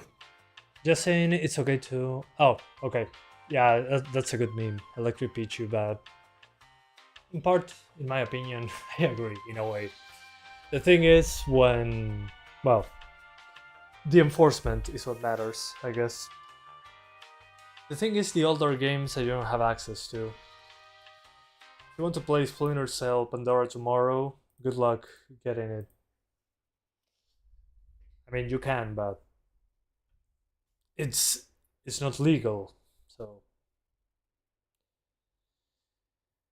you worry about the new Resident Evil? No, I think Resident Evil is in good hands. I mean, Capcom, that's the only thing they didn't destroy yet. They destroyed it when they made it an action game before, but they went back to their roots. So I think Capcom actually knows how to handle Resident Evil. I don't know what the next game will be, but at least with Resident Evil, I'm not worried. They seem to know their audience pretty well when it comes to Resident Evil now. Anyone upgrading their PC to new Core Ultra? Yeah, right. No, it needs some time in the oven. It's pretty early. Nintendo had a blog post on the website that's state that emulation is illegal. Like what? Like what? Stated that it's illegal. Yeah, I mean, Nintendo, if you download a ROM of a game that came out like 60 years ago, Nintendo's headquarters will catch on fire because of the losses, obviously. But Nintendo, can I play this 40-year-old game officially? That game doesn't exist, so what are you talking about? Gaming has become the rich man's game now. It's been always like that, at least in South America. I guess now gaming for kids is playing mobile games that have microtransactions, so it's actually not free. What is the size? Like 100 gigs if you only download Black Ops 6. So if you're only downloading this game with multiplayer, zombies, and campaign, it's like 100 gigs.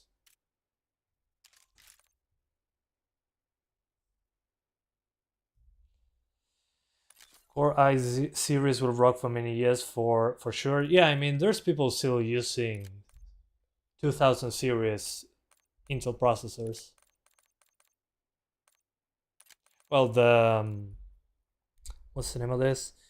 The PC that I lent to a family member that has the 750 Ti in it has an i7 4770 and 24 gigabytes of RAM. And it still works fantastically well. It just has an SSD. That's it.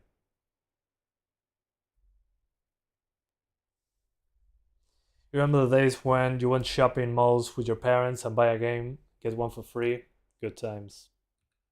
It's funny because here in South America, before law took over, to say it in some way when it comes to tech, in the mall, you could buy pirated copies of games for PC.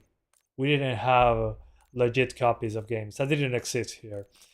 it was like $120 in the past to get a game that wasn't pirated in South America. You literally went to the mall and bought pirated copies of games. That's how bad it was. And as a kid, you don't know that's illegal. After some time, they updated and were like, no more games. I'm talking about the times where the PS3 didn't exist yet. And pirated copies were sold there too. Yeah. Yeah, nowadays that doesn't exist anymore. But I remember that when I got GTA San Andreas, we still were using CDs. And it was like 9 CDs or something like that. And when you installed it, it was like downloaded from the internet. Every case had text in the back saying, oh yeah, enter to the crack folder and move these files and replace them. And as a kid, I thought, why do we need to do this? I wasn't sure what... I thought that was the norm. So as I grew up and I understood more things, it was funny to see that. As a kid, you are so oblivious to all that. It's hilarious. So yeah, as a kid, the normal thing was, oh yeah, where's the crack folder? I think Steam was the reason I started buying games on PC. Because they were cheap and they were legit. Yeah, good times. Yeah, I didn't know even what a pixel was, what a resolution was, or what an options menu was. I was just like, okay, let's open this game and play it. I mean, I was from the generation that got Far Cry 2 that was heavily CPU limited, but I didn't know that at the time. And it was like, when anything caught on fire, it was like single-digit FPS, but I was like, oh, the game looks so good. But I didn't even notice the 10 FPS. You could buy a console always hacked to run pirate games. Yeah. I mean, there's no PlayStation 2 in this country that doesn't have a chip, a mod chip. PlayStation 1 and PlayStation 2, I mean, just having a mod chip was the norm. I mean, there was no consoles without a mod chip in the PS2 and PS1 era over here in Uruguay. That just didn't exist. It was part of the product. Which again, looking back at it, it's hilarious. That was a thing. Nowadays that wouldn't fly at all. Let's put the enemies on veteran. Am I on 1080p? I think so. Yeah, 1080p.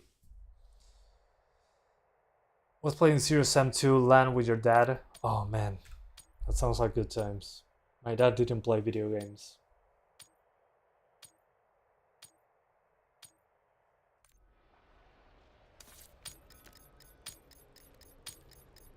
Looking good. Team deathmatch. Neutralize Okay, so you're playing multiplayer, you have a 4060, you're playing on 1080p with the settings that I showed you. Without any upscaling, you're already into the 90s. We're pulling ahead. In the map that technically runs the worst. I say technically because I don't know for sure. Your dad got you into video games? I mean, technically my dad did as well because we had a computer. I was born in 95, and when I was 2 years old, I was already using a computer. It was Windows 95, we didn't have internet. And that's when I started doing PC stuff, actually. I played like a Garfield game that was a Neo Geo game.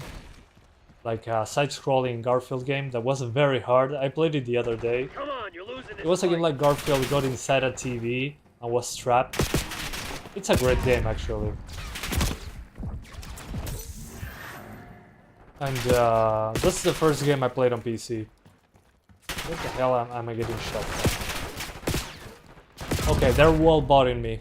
Okay, they're wall banging me. The bots. They're also using tablets these days. Yeah, I mean, in my head, when I was like 14 years old, I was thinking, man, when new generations come, being born with technology, they will be tech wizards. And no, actually, it's all the opposite now. They are absolute morons. Because now it's so easy. I mean, it's built to be idiot-proof. This shit ain't working. We've lost the advantage. So thanks to that, I actually work fixing computers, because most people don't know basic stuff. So thanks to software and hardware developers for making it idiot-proof. That means I can work. I can work with that.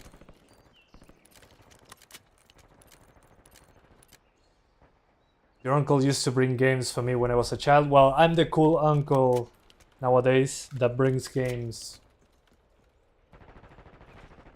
to my... No, those are not cousins. Okay, I'm the uncle that brings games and solves computer issues and has a YouTube channel. They always ask me to show them the play button, which to me is nothing new, but to them it's like, dude, I know a YouTuber. Will you test 1050 Ti? Probably not today. But I want to do a retrospective video on the 750 Ti and 1050 Ti, and this game will be definitely included.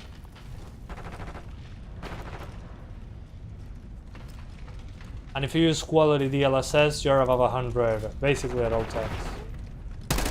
Oh, that's not...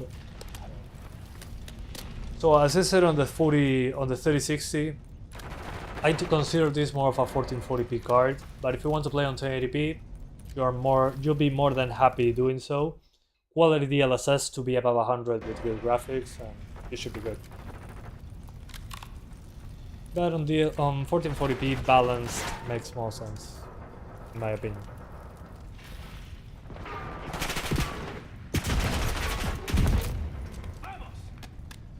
Oops, wrong button.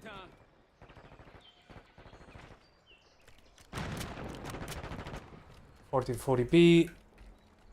Oh yeah, it looks so much better.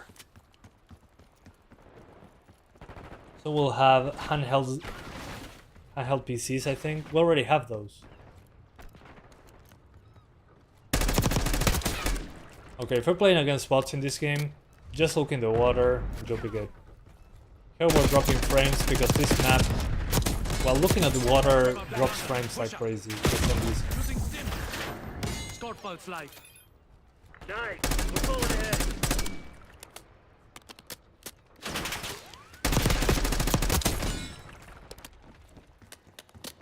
Long shot, 43 meters. That's not a long shot.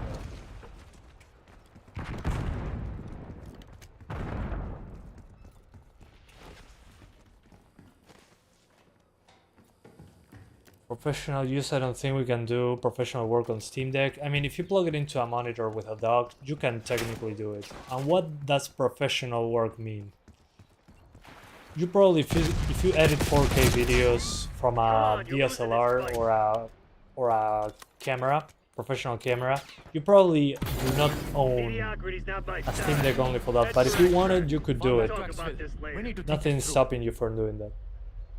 Those 2 years old kids don't even eat their meals without using tablets. Yeah, it's kind of sad.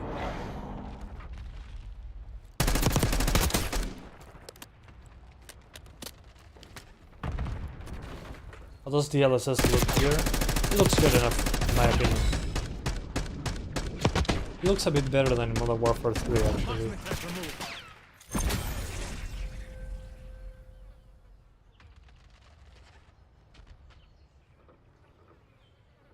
Still trying to handle 4K raw 4K video. Ugh. Yeah, I mean, you can do it. It's, I mean, if your workflow includes proxies for video editing, you can get away with it on a Steam Deck without a doubt. Remember, guys, that is 4 cores 8 threads. Not so long ago, 4 cores 8 threads was like the top end solution. Remember when i7s were 4 cores 8 threads? That wasn't that long ago. It was like a decade ago. No, a little bit, 7 years ago, that we got Ryzen and all that, 6 to 7 years ago. So you can actually edit video just fine. It's just going to be slower than a big old computer. I wouldn't eat my meal without watching a crime show. I mean, yeah, I try to eat without watching YouTube, but it's just too tempting. But I'm happy that I got to experience life before the internet was in my pocket. Because I can appreciate other things more, I guess. The addiction is less addicting. As a child, I wanted to watch horror shows and movies, but parents wouldn't let me. That's the worst thing. I had the same issue, but with violent video games. So imagine my childhood. I had a PlayStation 2. I was playing Prince of Persia, like a Giga Chad, the Two Thrones, and my dad was like, "Oh, but it has an M in the cover. You cannot play it." And I'm like, "Oh, shut up." But if I was at a friend's house, I could play it just fine. Then when I got to high school, he stopped trying. But when I was a kid, I tried all sorts of things to try to make my parents oblivious to my video games. It's funny, when I was a kid, I was like 11, 12 years old. I learned Photoshop because a friend showed me that it existed. And I used to burn my PlayStation 2 games on a DVD when I was 11 or 12. And I printed my own covers. I was super stoked about making covers for my games. So I took the original cover, grabbed an E for everyone tag, and photoshopped it over the original cover. So all my games said E for everyone, but they were like violent shooters and games with lots of gore. And my dad understood that until he saw me playing a game and basically cutting an enemy into pieces. That's when he started researching. Yeah, some people don't even use pencils no more. Oof. I got hit hard. You asked your dad to download GTA San Andreas, and I was like, he said no, so I said okay, I did it myself. Yeah. E for everyone, a game named Bully. Yeah, that's one of the first that I edited the cover for. It was pretty funny. Now looking back, it was pretty smart. Brawl Stars, Clash Royale, Roblox, Fortnite, favorite kid games now. Yeah. One of my... Okay, I'm the uncle. I don't remember how to call the kids that I'm an uncle to. Anyway, that's alright. I have no save. If you guys can remind me, I would highly appreciate it. Yeah, I remember when smartphones came with a pen. I was one of the people that had one. Nephews. Thank you. Nephews. Exactly. Thank you. I completely forgot. I haven't said that word in a while. Oh, it's locked. Oh well. I'm not touching that. Ultra phones still come with it? Yeah, but I mean, you cannot compare the pens that come with phones now than the ones back in the day. I had this is not loading yet. Well, my first smartphone, quote unquote, was an LG KP 570. Dude, that's a trip. So if you want to know which phone I had, it was this one, LG KP 570. That was my first quote-unquote smartphone that had a touchscreen and all that good normal thing that we have now. I'm in the mansion, command center. And it had a one of those pens, but it didn't have multi-touch. It didn't. WhatsApp didn't exist back then. Get this situation under control ASAP. Be ready for anything. And I remember drawing on that phone. I did a lot of drawing. And I refused to update to Android. I had that phone for like 6 years.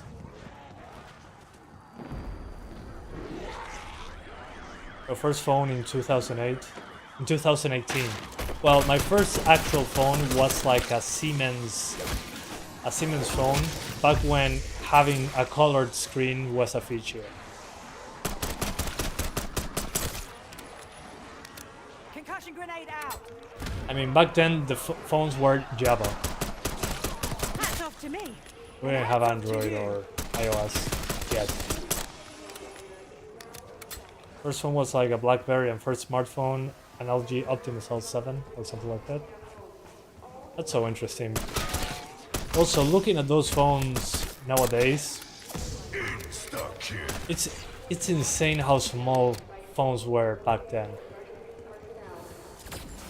I mean, also, if you're from my generation, you probably had a Sony Ericsson phone. Those were status phones. You used to have internet on 2G. Well, mine wasn't even 2G. The internet that I had on my phone when I was a kid, because I asked my parents to have internet on my phone, was, I think, before 2G. I don't remember the name. I think it was WPS? WAP. It was WAP. WAP. It was before 2G. It was WAP. I feel old now. Listen up.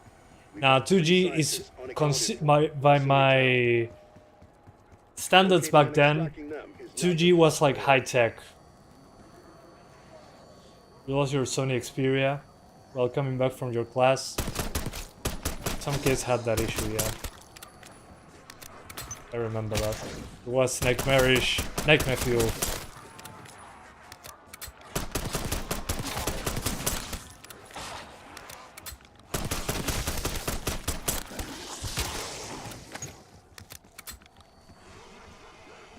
Max speed on 2G was like 15 kilobits per second. Not surprised. I mean, that was basically my land internet speed. When internet was... Oh, before that. Back then internet was linked to your phone, to phones, phone lines. It was slow AF. But hey, back then we didn't have YouTube videos of high quality or 720p. Started using internet from 2010. You were born in 99. Yeah, sounds about right. That's basically what people born around that time had internet. I had it from the beginning because my dad was a programmer in a bank. So he wanted a computer at home and wanted to have internet. So I've been on the internet since I was 6, I think. But it was very limited and very expensive. But when I started using a computer at 2 or 3 years old. Can't forget Internet Explorer. That was the only the only browser I had. Okay. So zombies is fine. Let's do the campaign. Remember 480p YouTube bits looking insane? Now it looks like shit. Yeah. I mean, remember that back then we had CRT monitors. So yeah. Back then that was high quality. Your computer might be at risk. You won $1 million. Click here to claim it.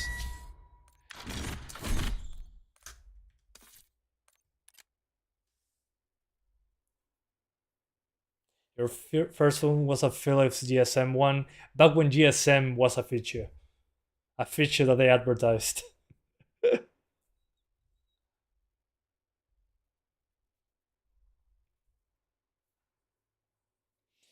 Although there's nothing more peak back then than having toolbars on Internet Explorer, like 5 toolbars with different search engines. When you installed software and you didn't read correctly and you started getting a lot of toolbars, and that took the entire screen. Sometimes when I fix computers, I see people with that issue. Nowadays, even.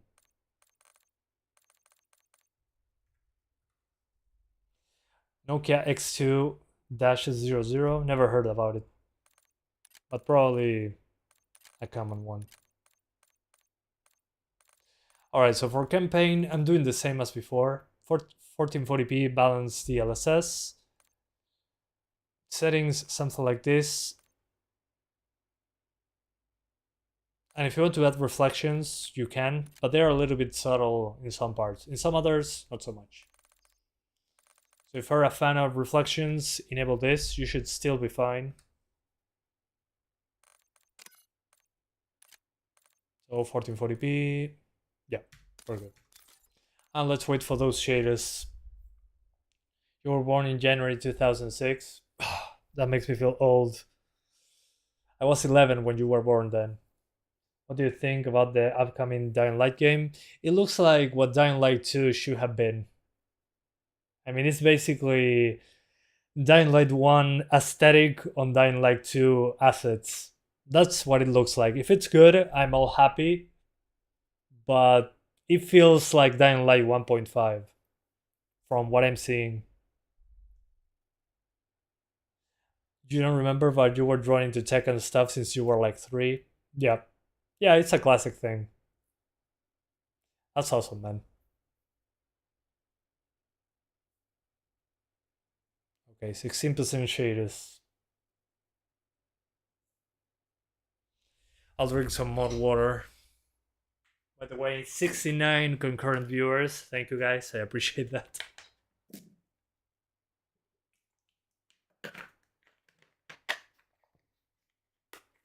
When you install the game and then your homepage changes to a random website. Yeah. Adware for the win. Remember when prices were $1 per kilobyte? In my case, in my country, it was like per second. They charge you money per second or per minute, something like that. And it was, and again, if somebody picked up the phone, you were screwed. No internet. You know, you can use the registry to bring back Internet Explorer. I did know that, but why would I do that? That's the question. But yeah, I mean, then we got plans. I remember my first unlimited internet. Before my first unlimited internet, it was a 20-hour plan or a data limited plan. So if you had a 20-hour plan, you could only browse for 20 hours. So it was a ticking time. So you basically planned what you were going to do on the internet, did it, then cut the internet, and you had unlimited data for 20 hours in total per month, which nowadays it will be unusable. Then they came with the unlimited internet, but it was slower. I obviously took the unlimited internet option.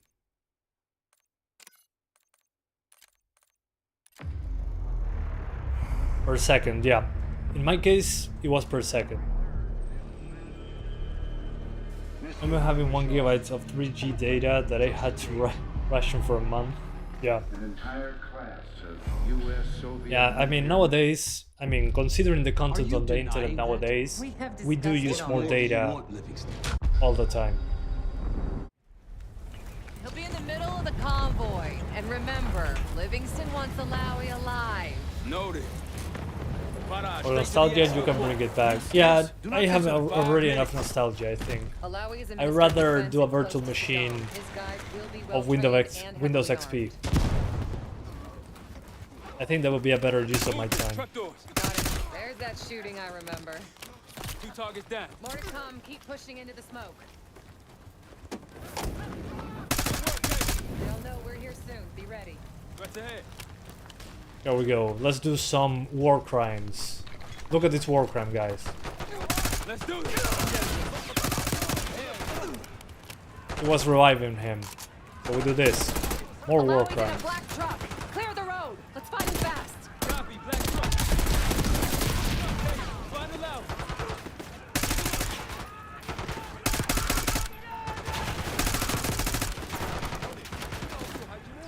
How expensive is data on your country? It depends. It's actually pretty cheap. I would say, I mean, I'm using the most expensive internet that it's available in my country. And the most expensive internet is like $100 a month. That's a gigabit. But you can get, I mean, 250 megabits download for like $25 a month. Case, take the door. So yeah, pretty fast internet, even on the cheapest tier. I think the cheapest internet is 150 megabits per second download, so it's ridiculously cheap right now, because 15 years ago, the government in Uruguay decided to put fiber on every household. So they started like 15 years ago putting fiber everywhere. So yeah. And now we're a very good country when it comes to software engineering, because we have fast internet, so we can give very good service when it comes to software due to the fast speeds. Who are these people? Windows Vista UI was perfect. Yeah, I love the UI. Performance, not so much. Windows 7 was peak and XP. But I remember Windows Error. It caused so many issues. I had to turn it off on Windows 7 to get the best performance in games, because it was such a pain in the ass. Damn it, Troy. Smart man. Case, let's start by Yeah, 100 megabits per second is more than enough. I have a gigabit because I'm a YouTuber. Just think about it. When I upload an 8K video, which is rare, that is 100 megabits per second bitrate. It's like a 20 gigabyte video, and I upload it like moving a file to a hard drive. It's faster for me to upload a video to YouTube than moving a file to a slow hard drive. Let's increase the graphics a little. Volumetrics can stay there. Reflections, we crank those up. Screen space, lighting, let's put it on ultra. Again, we're on the campaign, so that's okay. Particle resolution can stay as is. That should do. Normal, low. Okay. So for the campaign, I'll probably be using 1440p, balanced DLSS. Then when it comes to frame gen, ignore it. Settings, something like this. Shadows, I think we can crank them up. We have some room to spare. And that's basically it. $100 for 80 megs per second a year. Oh, that's pretty cheap actually, if it's per year. 1,000 download, 100 upload. In my case, it's 1,000 upload, sorry, 1,000 download and 370 upload, I think, or no. I don't remember how much, but upload speeds are pretty good as well. You pay $6 to $7 for 100 megabits up down. That's awesome. Vista walks so Windows 7 can run. Exactly. Oops, FPS scanner.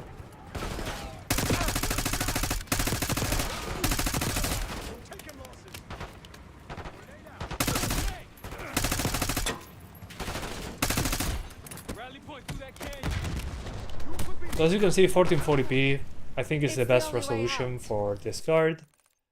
But now that we're here, we might as well do 4K.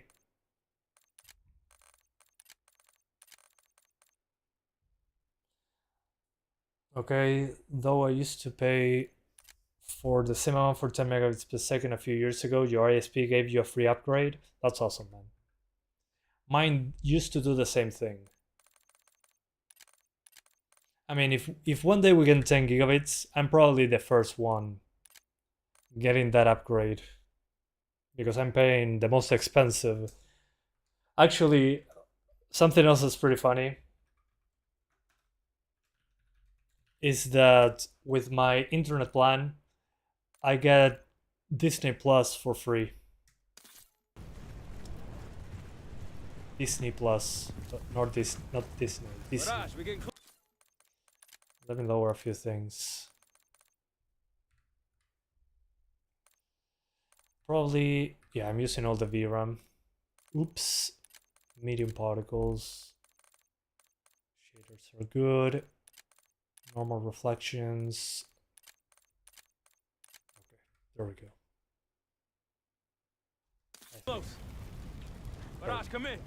Are you sure he'll be there? You just worry about not slowing us down. We're open. Mid-high settings. And they'll pick us DLSS apart. performance 4K. ISPs are either cool or absolute garbage. Yeah. Totally. Disney Plus would be good if Marvel had more consistent quality. Yeah. Did you ever stole something from shops as a kid? No, never. Contact. Pantheon has the high ground. I mean, if I did that as a kid ever, I would never have ever forgive myself.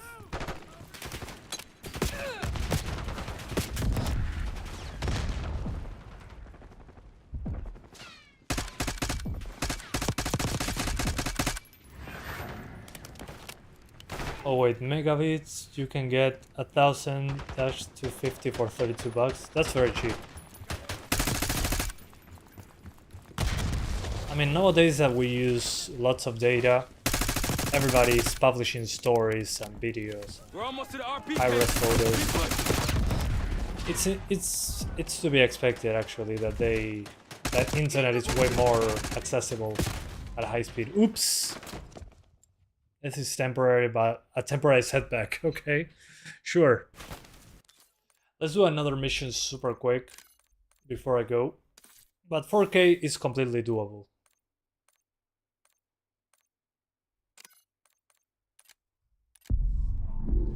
Marvel games used to be good back in the day. Yeah, they used to. Good times. There's a complication. Have you guys ever played the Fantastic Four game back from the PlayStation 2 era? I had it on PC. How many people have played Ultimate Alliance 1 and 2? That's a good question. I played that on PlayStation 2. We think the Iraqis could start launching at any time. Jackal 2-1, let's smash those launchers. Moving to flank the first site. All right, Park. Black Panther in real fight game looks interesting. I completely forgot about that. There, Scud up. It's already happened. The site's still a quarter click ahead. Is it one that the Uncharted director Amy Hennig is directing?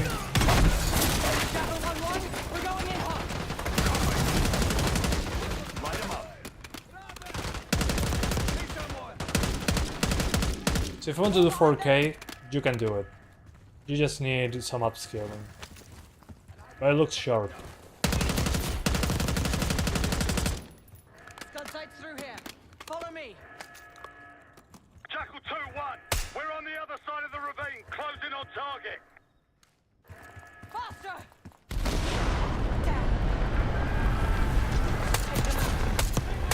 While they're distracted. Incredible Hulk?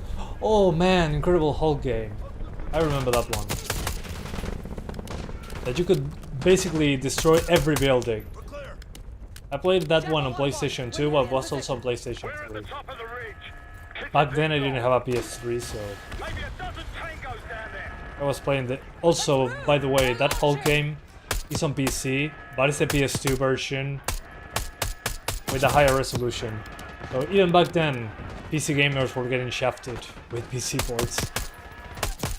The PS3 version looks so much better. Oh, that's a friendly. Oops.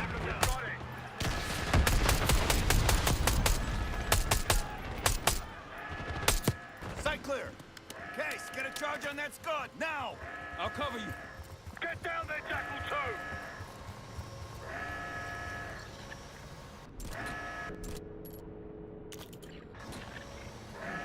Jackal 2, what are you waiting for? Bonk. What's your opinion on this game? I really enjoy it. I don't play the multiplayer. I played it only for the channel. But the campaign and the zombies, it really hooked me. I've been playing this on a Series S actually.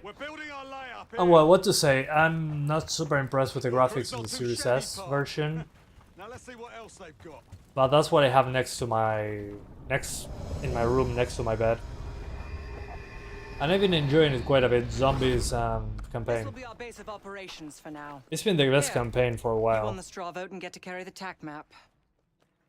Rocksteady We've got a lot peaked of at ground to Arkham cover, Knight. so you'll Yeah, find it useful. definitely. We need So to see, neutralize this 3 more mission in scud particular sites. has like an Stay open alert out world. there. You might find other things of interest. We as had well. one of these on Modern Warfare Gladney's 3, promised but it to help your was team Modern reach Warfare the 3 palace was if a you destroy lazy those scuds. implementation. Help him out, and we'll see if he's a And man of his open word. missions in Modern Warfare 3 were You can like talk to him a yourself small if you Warzone map He'll stay here in the with layup for AI logistics for the thrown SAS. in there, Once you're doing ready to head nothing. out, we'll follow your lead. And basically every character was on radio command. You couldn't follow them around or anything. You were on your own, basically. And here, this reminds me actually of the Ghost Recon games. This mission in Road forks particular. ahead. That your teammates are with you, part of the cast, It's hard to believe a river and they flowed follow through you this around.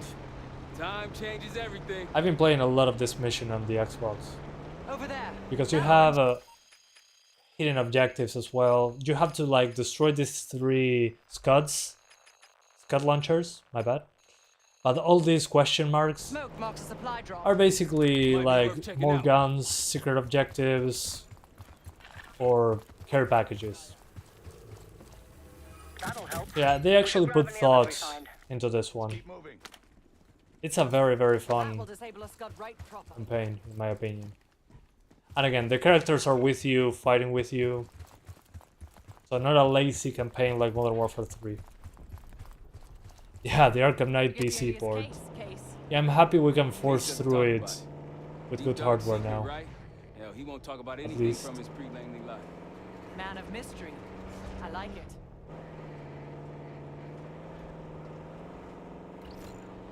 With how Activision is, I'm sure Black Ops 7 will come out on PS4.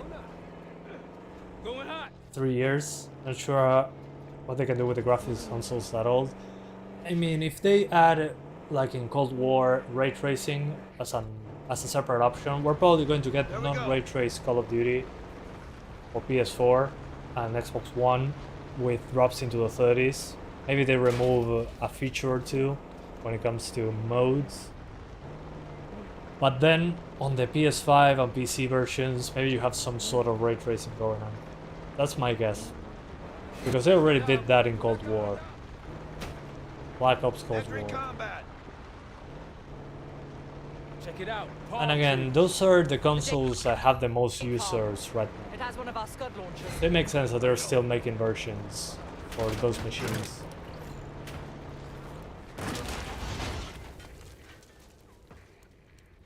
Can I exit the vehicle? No. Of course I'm the guy with the mask that has no identity.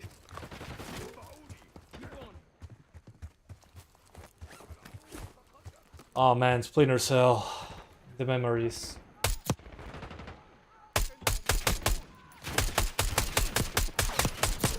I hope Ubisoft can do a good job with the Splinter Cell remake.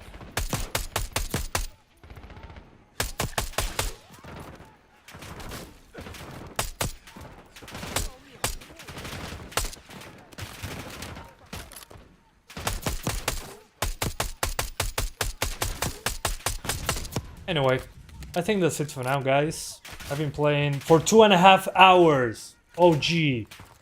Okay. I've been here for a while. It's longer than usual stream. I think my longest live stream was 4 hours playing Escape from Tarkov, but that was because the game took forever to load. So thank you for sticking around. I highly appreciate that. What happened to the 1650? Rewind to the beginning. I already did it. But dude, 2.5 hours, what the hell? Yeah, my second longest stream, I think it was The Last of Us, because shader compilation took like an hour.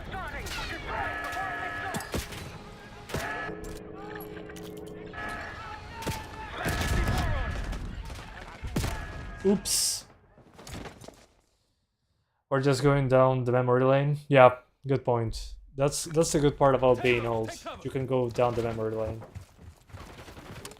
Let's just crash the vehicle inside to the scud launcher. And that's as far as we go. Let's do it the Battlefield way.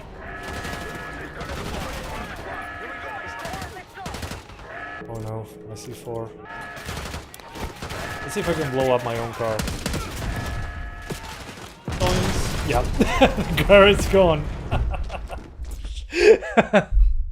Game for Black Ops 6, stayed for the memories. Dude. This King K will not crash this time. 8K maybe like last year. Fine. Fine, I'll do it. I'll do 8K before I go. Let me lower those textures first though.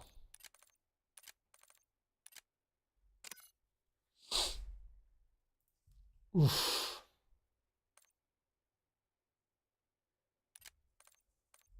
Okay. Let's go to the minimum settings.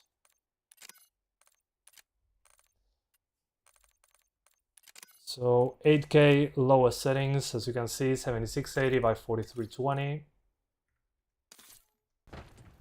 Take him out. And there we go.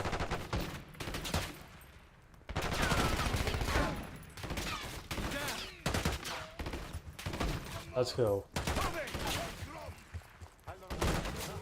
The game has such a hard time working properly.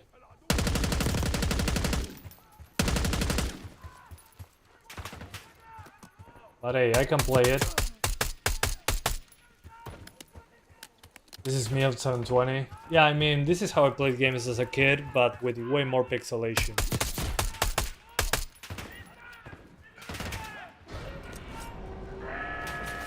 Heads up, they're readying that missile.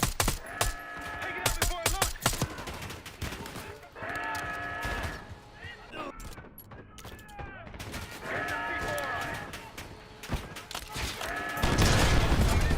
Look at that. Hell yeah. 1 down, 2 to go. I play better at 15 FPS. The site's crawling with Although hostiles. those running animations. Explosion in 8K, let's go. Yeah, game needs to restart, but I had enough. I think that's as good as it gets.